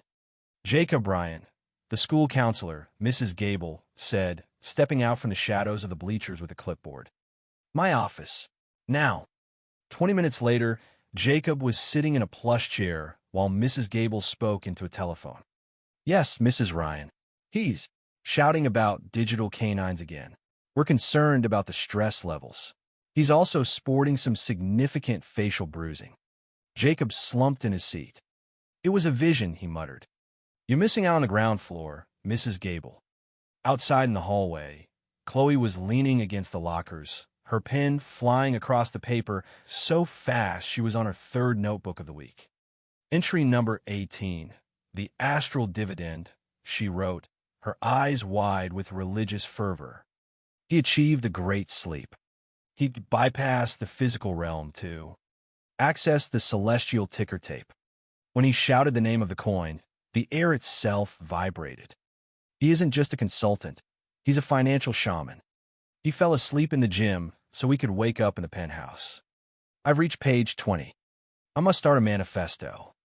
As Jacob was led out of the office to wait for his mom, he saw Chloe staring at him. She didn't say anything. She just tapped her notebook and gave him a slow, knowing nod. I'm in trouble, aren't I? Jacob whispered to Terry, who was passing by. Bro, Terry said, checking the notification on his phone. The video of you shouting Dogecoin in the gym just hit 50 views. You're not in trouble. You're a brand. Jacob sighed, touching his bandage. Being a mogul is exhausting. By Monday, Terry's Predator Strike video had transcended the local meme status and hit the big leagues. It had 40,000 views, mostly because it had been shared by Wildman Wyatt, the internet's premier survivalist and the man Jacob remembered would eventually own a private zoo and a fleet of golden helicopters. Wyatt's comment was pinned at the top. Look at these clueless amateurs. This isn't nature cinematography. It's a blooper reel for a gym class. Stick to the suburbs, boys. Leave the wild to the alphas. He called us amateurs, Terry whispered, staring at his phone in the cafeteria. The wild man himself. I'm ruined. My brand is dead before the camera even arrived. Dead. Jacob slammed his hand on the table, nearly appending a carton of milk. This is a gift. This is the rivalry arc. We don't retreat, Terry. We escalate. We're going to prove your animal charisma is so potent it makes Wyatt look like a guy who's scared of house cats. The counter video shoot took place in the local park. Jacob's plan was simple. The canine whisperer. Find a dog, Jacob directed, gesturing vaguely toward a bench. A stray. A beast. You will approach it, Terry. No fear. You will whisper to its soul. We'll show the world that animals don't attack you. They obey you. They found the beast, a golden retriever mix named Barnaby who had wandered about 10 feet away from his owner to sniff a suspicious-looking dandelion. Barnaby was the friendliest creature on Earth, but through Jacob's creative lens, he was a wild predator. Terry, get low. Lower. Like a snake, Jacob hissed. Arthur, hold the cardboard. We need shadows. Darkness. This needs to look like a high-stakes standoff. Under Jacob's direction, the shoot became increasingly bizarre. He had Terry wear a tactical vest over his hoodie and crawl through the grass toward the confused dog. Now, grab his collar, but look like you're wrestling him. Jacob shouted from behind a bush. Whisper in his ear. Tell him the secrets of the forest. Arthur, throw some dirt in the air for atmosphere. The resulting footage was terrifying, but not in a nature way.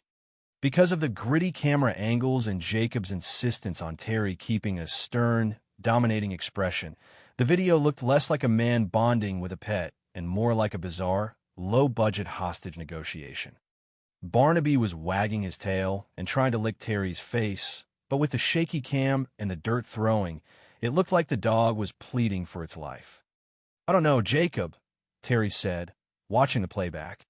I look like I'm about to dog-nap this poor guy. And why did you make me whisper? Your ancestors were wolves into his ear while his owner was watching. It's called intensity, Terry. Jacob argued. Wyatt won't know what hit him. Chloe, who had been hidden behind a nearby slide, emerged with her notebook clutched to her chest. She hadn't blinked in 4 minutes. Entry number 19, The Domestication Paradox. She wrote, her pen nearly tearing through the page. He is using Terry as a vessel to show the tragedy of the tamed soul. The dog represents humanity, trapped in the park of society, while Terry, under Jacob's divine direction, represents the wild truth trying to break back in. It's a metaphor for the domestication of the human spirit. I've never seen anything so profound. I'm moving my grocery money into Dogecoin. It's the only way to be truly free. Post it, Jacob commanded.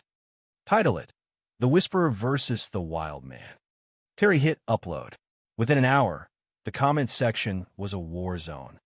Half the people were asking if the dog was okay, and the other half were calling it the most confusingly cinematic thing since inception. Jacob watched the view count climb, a smug smile on his bruised face.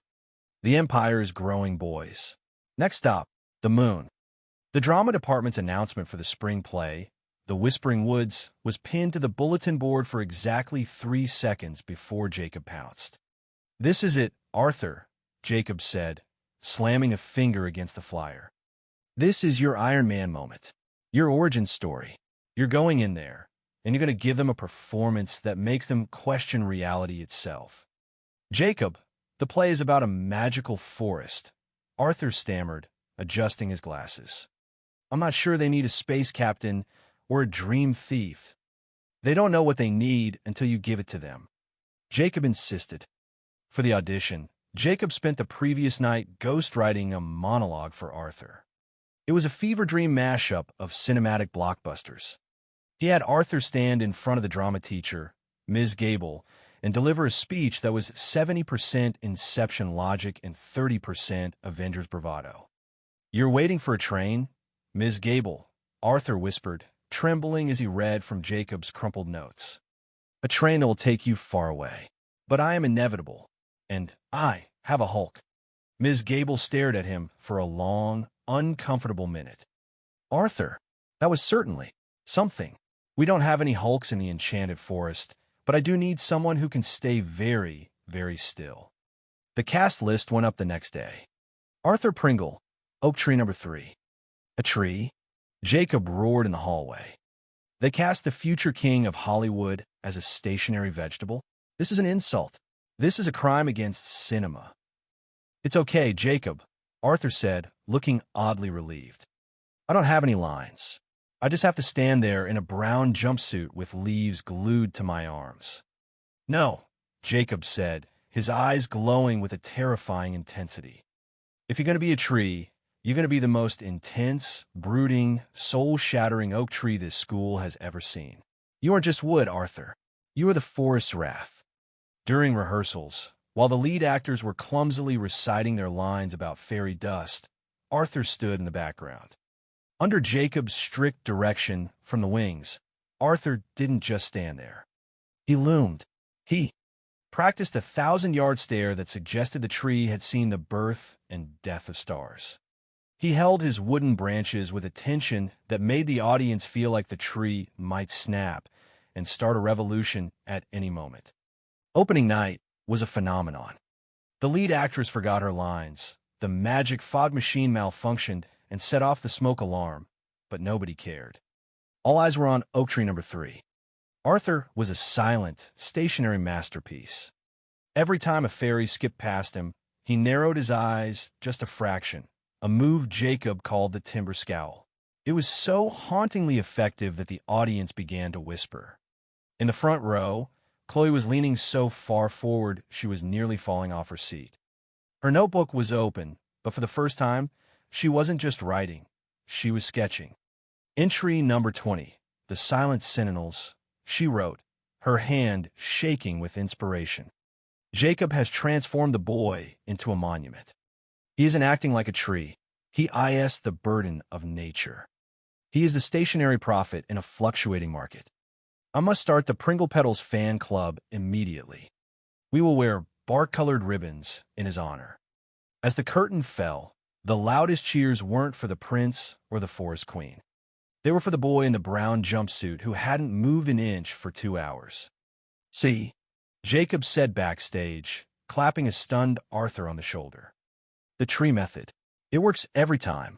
Tomorrow, we start negotiating your contract for the sequel." I think I have a splinter," Arthur whispered, but for the first time he was smiling. Terry was already uploading the footage.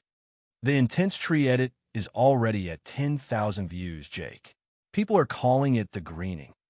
We're trending in the experimental theater and lawn care categories simultaneously." Jacob leaned back, his bandaged nose finally starting to heal. "All according to plan, boys. All according to plan."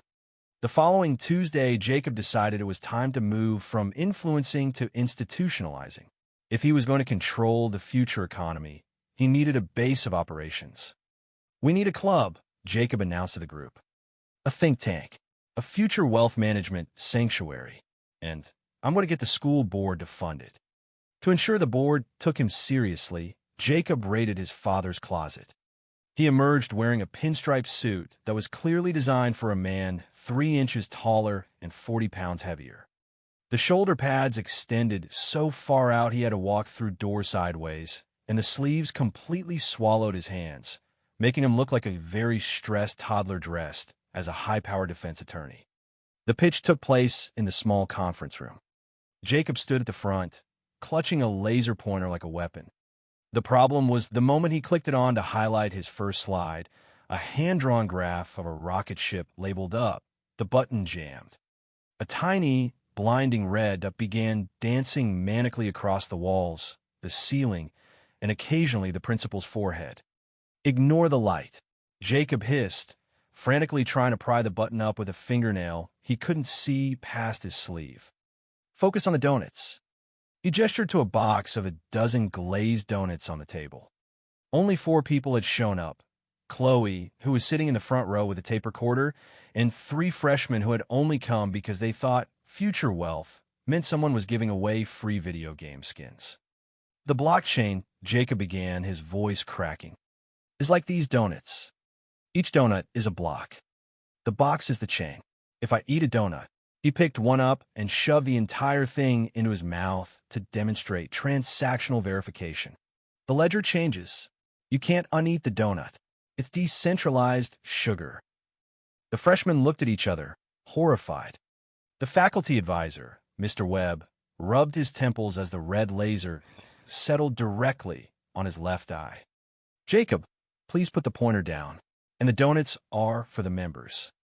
"I am a member," Jacob shouted through a mouthful of glaze. As the board members began to ask difficult questions like, "Where is this money coming from? And is this a pyramid scheme?" Jacob's stress levels hit the ceiling. Every time he got nervous, he reached into the box. By the time he reached his closing argument about non-fungible hall passes, the box was empty. Jacob stood there, covered in powdered sugar, his dad's suit jacket stained with jelly, holding an empty cardboard box. "So," Jacob wheezed, his blood sugar spiking dangerously, "do we have a charter?" Mr. Webb sighed, standing up. "Jacob, I think we need to focus on your present grade management before we worry about the future. But thank you for the snack." "You too," Jacob blurted out, the curse phrase escaping his lips before he could stop it. He froze. Mr. Webb froze. The red laser pointer, still active in Jacob's pocket, began glowing through the fabric of his trousers like a radioactive distress signal. Jacob stumbled out of the room, defeated. Chloe followed him, her notebook open to a page titled The Donut Manifesto. Entry number 21. "The consumption of the ledger," she wrote, her eyes wide with awe. "He ate the assets to prove that value is internal." By telling the advisor, "You too," he recognized the advisor's hunger for a future he cannot yet see. He wore the oversized suit to show that the current system is a garment that no longer fits the giant he has become. "I'm buying 3 more donuts and another 0.01 Bitcoin." "I think it went well," Arthur said, appearing from around the corner. The freshman asked if the donuts were tax-deductible. "The revolution is hungry, Arthur," Jacob muttered, wiping glaze off his lapel.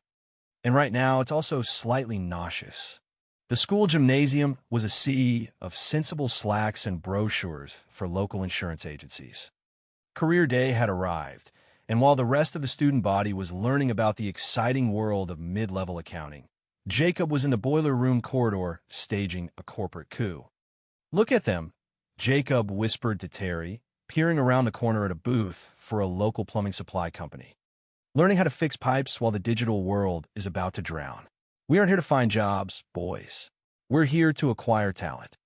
Jacob had constructed a guerrilla booth out of 3 refrigerator boxes taped together in a jagged trapezoid. Across the top, in thick black marker, he had written, "Ryan Future Dynamics. We don't need resumes, we need destiny." The action began during the lunch rush. Jacob stood in front of his cardboard fortress, wearing a Bluetooth headset he'd found in his dad's junk drawer and holding a clipboard. "You," he shouted, pointing at the school's top math student, a girl named Sarah who was currently holding a pamphlet for a dental school. "Drop the molar talk, Sarah. The future isn't in teeth. It's in prompt engineering. You talk to the machines, and the machines talk to the money. I'm offering you 0.5% equity in Ryan Future Dynamics right now." "Equity in what?" Sarah asked, squinting at the booth. "Is it a shared Google Doc open on that laptop?" "It's a decentralized, cloud-based mission statement," Jacob hissed. "And Terry's camera over there is our entire R&D department. It's a ground floor opportunity." Terry tried to look professional by holding his half-broken Lumina X, but the lens cap was stuck halfway open, making it look like the camera was winking at her. "I'm going to go talk to the architect," Sarah said, backing away slowly. "Your loss," Jacob yelled. "The machines will remember this rejection." The twist came when Kevin, a freshman who was notorious for being late to everything, stopped to read the sign. "Is there free candy here?" Kevin asked. Jacob looked Kevin up and down. He remembered Kevin from the future, or rather, he remembered that Kevin was the guy who accidentally deleted the entire school server during senior year. "Actually, Kevin," Jacob said, his voice turning cold and professional, "I've reviewed your projected performance metrics for the next 3 years. Your lack of punctuality and tendency toward accidental sabotage are a liability to the culture we're building at RFD." "I just wanted a Snickers," Kevin muttered. "You're fired," Jacob said firmly. "I don't even work here. I'm 14. Effective immediately," Jacob snapped, pointing toward the exit. "Security will escort you out." "Arthur, escort him." Arthur, wearing his intense tree turtleneck, stepped forward and stared at Kevin until the freshman got uncomfortable and walked away. 5 minutes later, Jacob was standing in the guidance counselor's office. Mrs. Gable looked like she was 10 seconds away from a permanent sabbatical. "Jacob," she sighed, rubbing her temples. "Kevin's mother just called. She says you terminated his future employment and told him his performance metrics were subpar. We are at a career fair. You cannot fire people who do not work for you." "It's a preemptive HR strike, Mrs. Gable," Jacob argued, his oversized suit jacket bunching up around his ears. "It's about maintaining the integrity of the brand. If we don't prune the hedges now, the garden won't grow." "You don't have a brand, Jacob. You have a refrigerator box," she countered. "You too," Jacob blurted out, the reflex triggering as he stood up to leave. He froze. Mrs. Gable stared. Outside, Chloe was already waiting with her notebook, documenting the HR dispute with the fervor of a corporate whistleblower. "Entry number 22, the Great Purge," she wrote, her pen smoking against the paper. "He is firing the weak before they can even infect the vision." By telling the counselor, "You too," he acknowledged that she, too, is a cog in a dying machine he is about to replace. Equity is rising. I've started a LinkedIn page for him using a photo of his bandaged nose. The world needs to know. "Jacob," Terry said, pointing at the laptop. "Sarah just commented on our Google document. She said, please stop sharing this with me. Does that count as a collaboration?" "It counts as a lead," Jacob said, adjusting his dead Bluetooth headset. "Keep the camera rolling, Terry." The revolution is just getting started. The school's annual science fair was usually a graveyard of baking soda volcanoes and half-hearted posters about how much sugar is in a soda can. But Jacob knew this was his moment to cement his status as the school's oracle of industry. Volcanoes are for people who live in the past, Jacob declared, setting up his display board. We are moving into the era of predictive analysis. Jacob's project was titled The Chrono Core Global Event Anticipation. His predictive algorithm looked less like a supercomputer and more like a high-stakes poker game. He had a deck of cards spread out in a complex data matrix across the table, connected by red yarn to Arthur's TI 84 graphing calculator, which was taped to a cardboard box. "Okay, Arthur," Jacob whispered, frantically punching random numbers into the calculator. "Give me a high-frequency variable. Anything. I'm just trying to figure out the square root of 144 for my actual homework, Jacob," Arthur stammered. 12. The variable is 12, Jacob shouted, slapping a jack of spades onto the table. The cards don't lie, Arthur. The data is screaming. A massive solar flare is heading for Earth. Specifically, it's going to hit Harbor Heights High School at exactly 1:45 p.m. today. The action began as the judges, mostly bored science teachers holding clipboards, circled the room. Jacob stood by his deck of cards, wearing his dad's oversized suit and looking like he hadn't slept since 2012. "The sun is angry, Mr. Miller," Jacob told his history teacher, pointing the still-jammed laser pointer at a drawing of a sun with a frowny face. "My algorithm predicts a localized geomagnetic storm. At 1:45 p.m., the digital infrastructure of this institution will go dark. The Wi-Fi will be the first to fall." "Jacob, that's not how solar flares work," Mr. Miller sighed. "And why are there playing cards involved?" "It's a randomized data sampling technique," Jacob argued. "The Jack of Spades represents the ionosphere. The twist arrived with the precision of a Swiss watch. At exactly 1:44 p.m., the school's elderly janitor, Mr. Henderson, was in the closet behind the library trying to find a spare light bulb. He tripped over a tangled mess of cables and, in an attempt to steady himself, accidentally yanked the main router's power cord right out of the wall. At 1:45 p.m., every laptop in the gym showed a no internet connection icon. The smartboards in the classrooms flickered and died. A collective gasp went up from the student body. "It's happening," a freshman screamed. "The sun is attacking."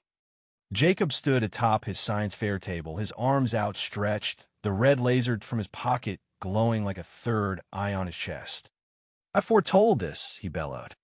"The digital apocalypse has arrived. Only the prepared shall survive."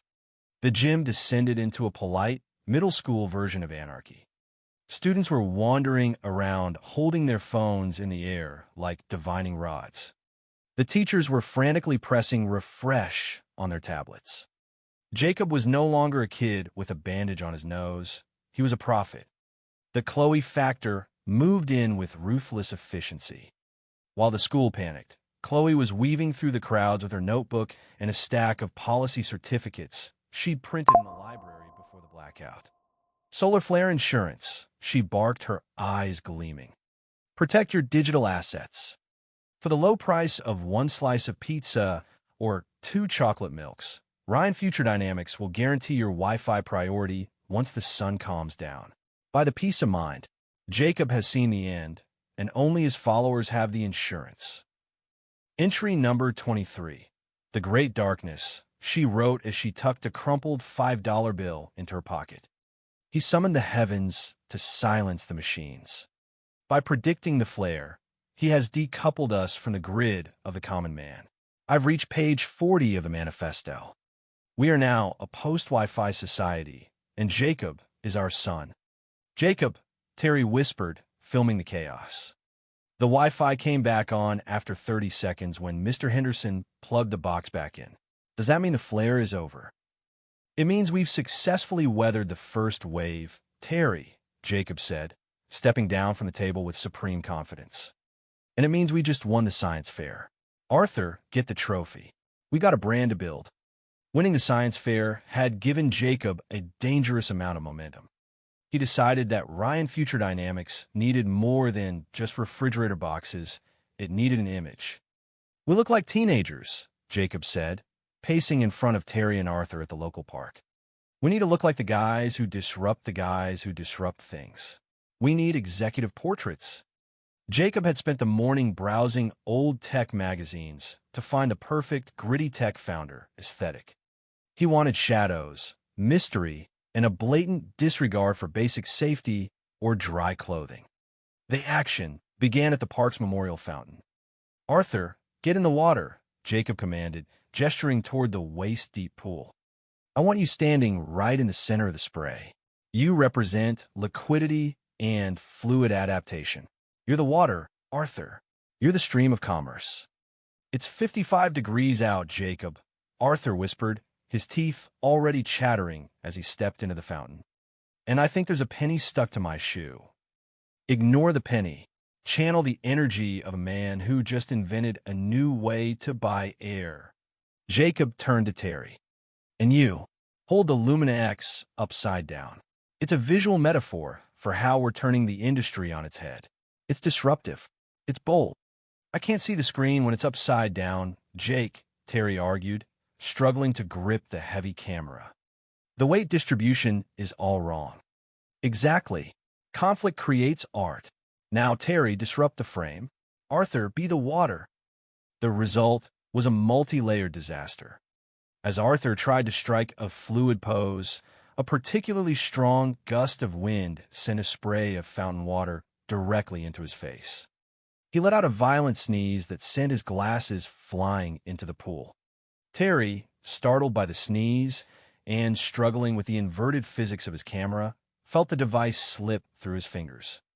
"And no," he yelled as the Lumina X tumbled onto the concrete edge with a sickening crack. The lens was shattered. Arthur was soaking wet and shivering.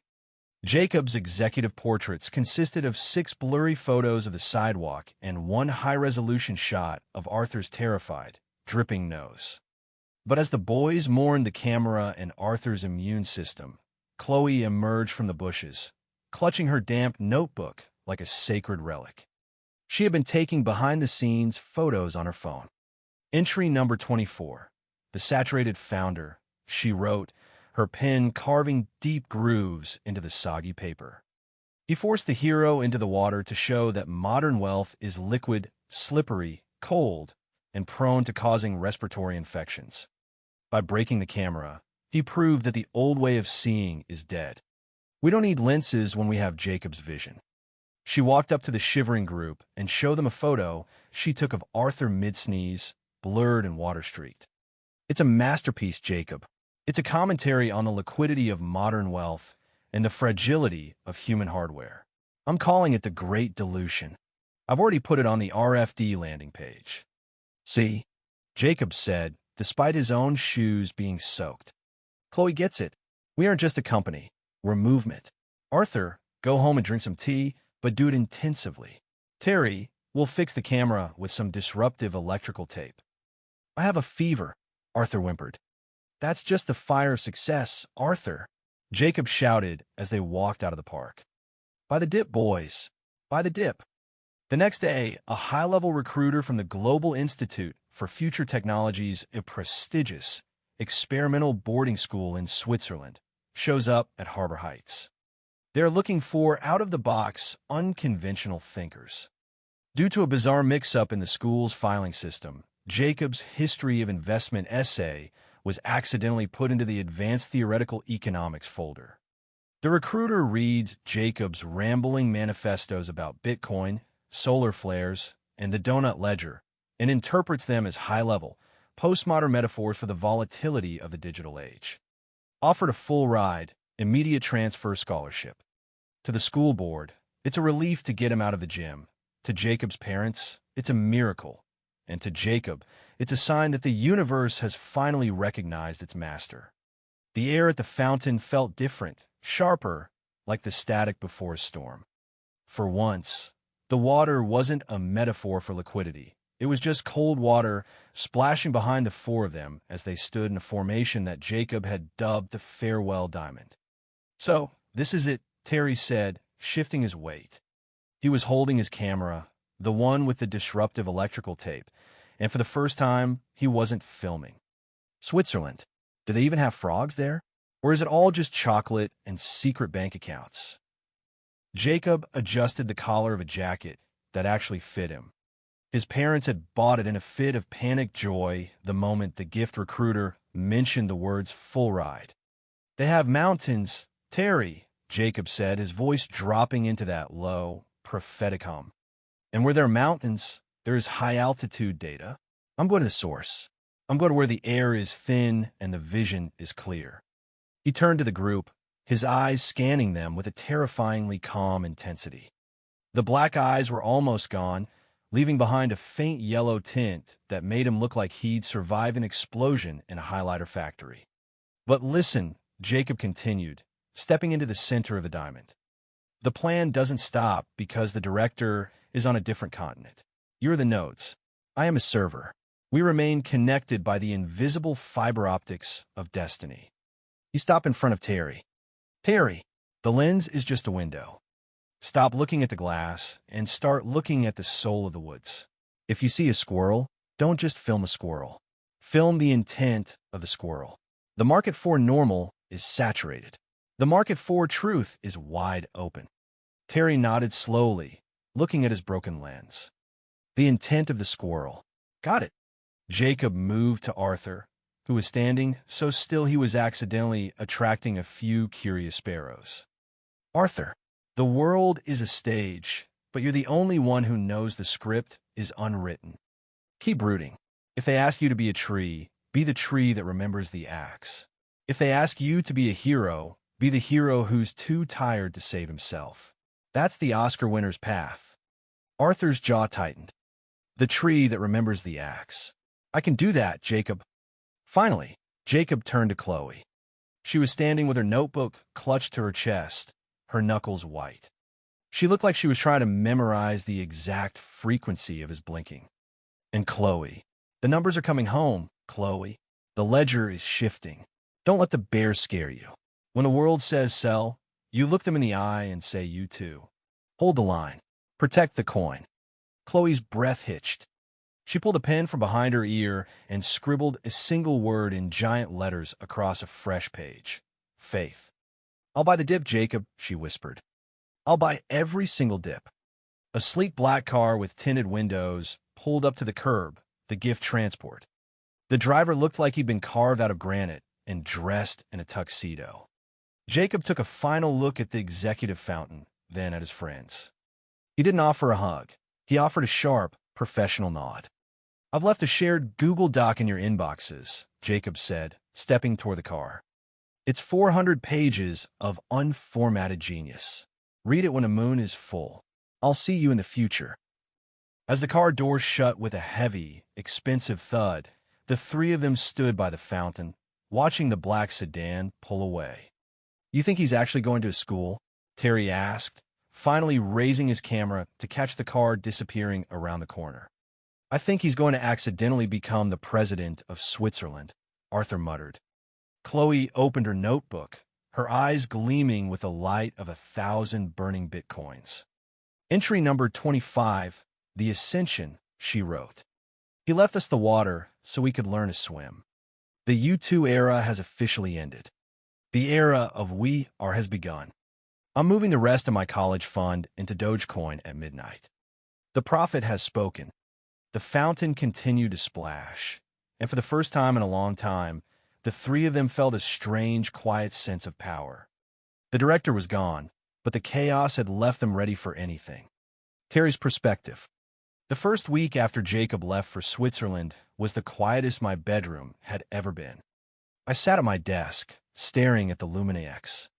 The disruptive electrical tape was still peeling off the side, and for a second, I actually considered holding it upside down, just out of habit. But then I looked out the window at the pond behind my house. No one was there to tell me to film the intent or provoke the beast. It was just me and the lens. "Okay," I whispered, clicking the record button. Let's try this the normal way. Without Jacob screaming directions from behind a bush, I realized I actually liked talking to the camera. I started the Terry Trail, a low-key vlog where I just hiked and talked about the stuff I saw. No gritty hostage angles, no tactical vests, just me, a steady tripod, and the truth. My breakout moment came during the last month of senior year. I remembered the immortal frog from Mr. Henderson's biology lab, a commonwood frog that everyone joked had survived 3 years of classroom mishaps, 2 escape attempts, and Jacob's wealth management donut crumbs. I sat in the lab for 6 hours straight, filming him. I didn't try to make him look like a predator of the digital age. I just captured the way his golden eyes blinked and how he looked at the world through the glass. Voiceover. Most people see a lab specimen, but this guy, he's seen 3 years of high school drama. He's outlasted the trends, the black eyes, and the noise. He isn't just a frog. He's a survivor. I posted the 20-minute documentary, The Glass Resident, on a Friday night. By Saturday morning, my phone was vibrating so hard it vibrated off my nightstand. 500,000 views. This is so relaxing. Why am I crying over a frog? 1.2 million views. The cinematography is stunning. Who is this kid? The big hit. A verified account with a blue checkmark commented. It was a producer from NatureStream. Terry, your storytelling is raw and authentic. Let's talk about a limited series. By the time graduation rehearsal rolled around, I wasn't just the kid with the broken camera. I was the guy with a 3-picture deal.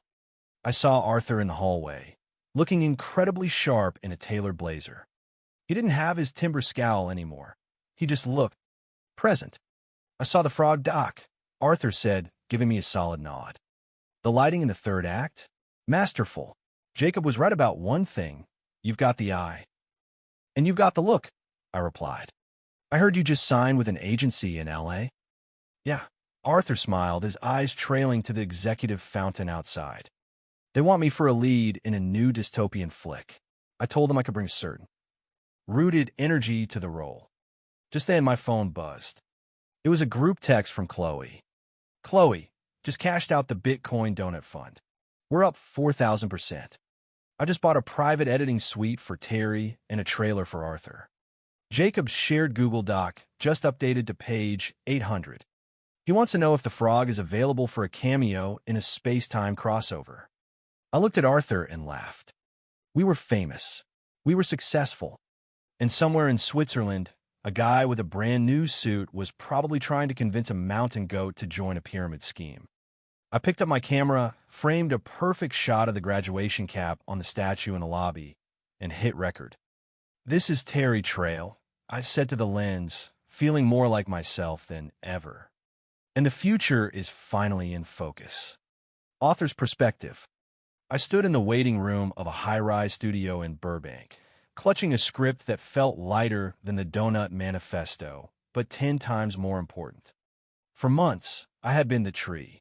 I had stood in fountains. I had stared at fire extinguishers until I saw the face of God.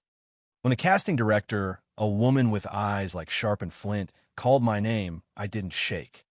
I didn't stumble. I walked in with the man of mystery posture Jacob had forced me to practice during lunch breaks. Okay, Arthur, she said, leaning back. The character is a soldier returning to a home he doesn't recognize. He's haunted but silent. Show me weighted silence. In the past, I would have panicked. But I just thought of the oak tree in the school play. I thought of the way Jacob looked when the goose was nipping at his heels, that weird, desperate dignity. I channeled the timber scowl. I didn't say a word. I just sat there, my eyes tracing the room as if I were looking for a ghost in the drywall. The room went cold. The casting director stopped tapping her pen. That, she whispered, is the most intense stillness I've ever seen in a 19-year-old. I landed the lead in The Silent Sentinels, a small indie film about a boy living in a post-apocalyptic forest. It was a role I was born for. Literally, I've been rehearsing for it every time Jacob made me stand in a bush to scout for talent. The movie didn't just do well, it exploded. Critics called my performance rooted, unshakable, and unervingly focused. They didn't know I was just using the breathing techniques I'd learned while trying not to sneeze in a public fountain. The lights of the Dolby Theater were blinding, far brighter than the malfunctioning science fair laser pointer. When they called my name for Best Actor, the world slowed down into a series of frames, just like Terry's nature vlogs. I walked up to the stage, the heavy gold statue feeling just like the car battery Jacob had used for his wireless energy disaster. I looked out at the sea of famous faces, but I was looking for something else. I didn't get here alone, I said into the microphone, my voice steady, the brooding king finally taking his throne. I want to thank my director, my cast, and my family. But mostly, I want to thank a very specific guy with a bandaged nose and two black eyes who told me that a tree remembers the axe. The audience laughed, thinking it was some deep, poetic metaphor. I just looked directly into the camera lens, knowing Chloe was probably watching from a skyscraper and Terry was probably filming a rare bird somewhere in the Andes. Jacob, I said, a small smile finally breaking my brooding mask. The script is unwritten. I'm just playing my part. You too, buddy. You too. Backstage, my phone buzzed in my tuxedo pocket. It was a notification from the shared Google Doc. New comment from The Prophet returns. Nice speech, Arthur. But your tie was 2 degrees off center. It's a visual distraction from brand. Also, Switzerland is great. I've just convinced the Duke to invest in a telepathic acting app. We're going to disrupt the Oscars by 2028. Be ready. I tucked the phone away and laughed. The world was at my feet, but somewhere in the Alps, the director was already planning the sequel. I gripped the Oscar and walked into the night, perfectly, intensely still. Chloe's perspective. I closed my notebook for the last time on graduation day. It wasn't because I was done writing. It was because I had graduated to a terminal. The ink-stained pages of my manifestos were being digitized into a proprietary algorithm I called the Prophet's Pulse. Jacob had left for the Alps, but he'd left me something better than a goodbye. He'd left me the donut fund. While everyone else was worried about prom themes and college applications, I was staring at a 6-monitor setup in my bedroom, illuminated by the green glow of the greatest bull market in history. I didn't trade like a normal person. I traded like someone who had seen the solar flare of 2024. When Bitcoin hit the peak, the exact jagged summit Jacob had scribbled on a napkin, the world was screaming to the moon. I heard Jacob's voice in my head. The numbers are coming home, Chloe. Don't let the bears scare you. I didn't blink. I moved my cursor. Sell all. The market crashed 12 hours later. I didn't just survive the dip. I owned the dip. With a net worth that made my father's yacht money look like pocket change, I didn't buy a Ferrari. I bought Polartec Refrigeration, the struggling factory that had manufactured the very boxes Jacob used for his first gorilla booth. I walked into the boardroom wearing a suit that cost more than the CEO's house.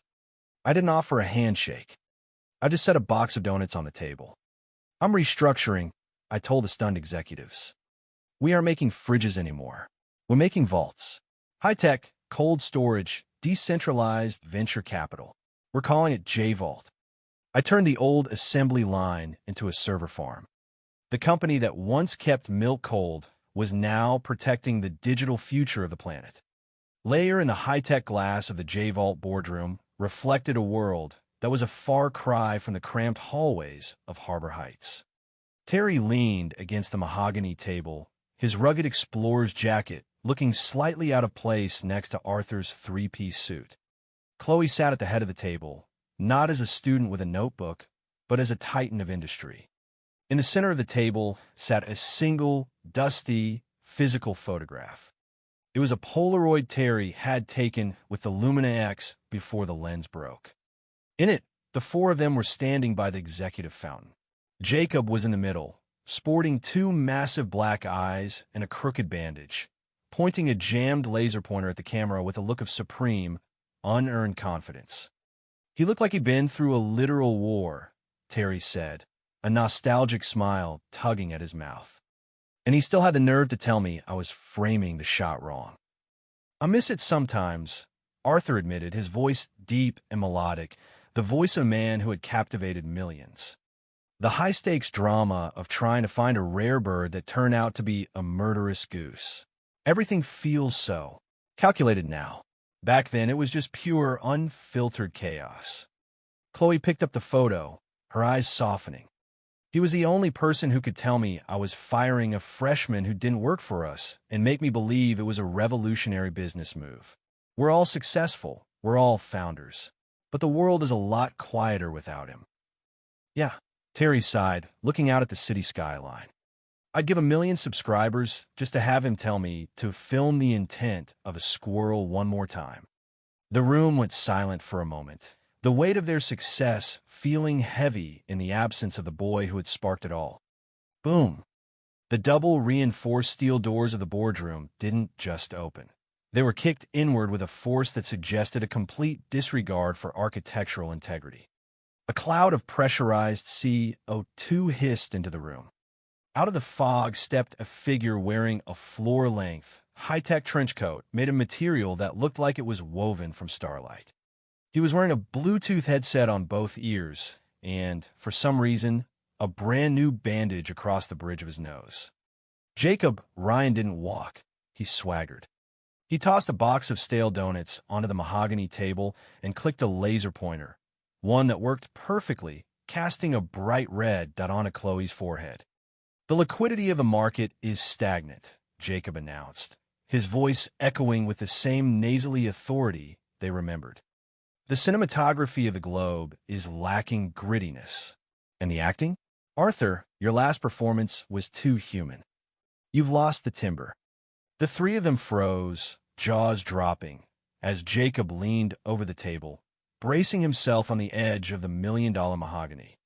The Switzerland mission was a success, Jacob hissed, his eyes gleaming with the same beautiful madness.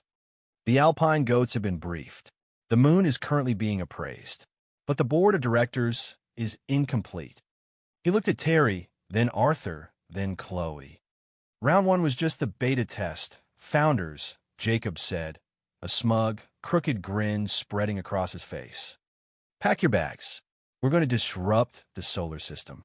Chloe was the first to react. She didn't call security. She didn't check her stocks.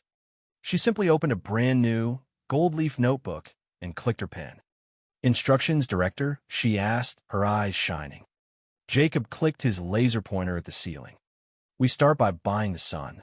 Terry, get the camera. Arthur, find a turtleneck. We got a legacy to build. Terry laughed, hoisting his camera to his shoulder.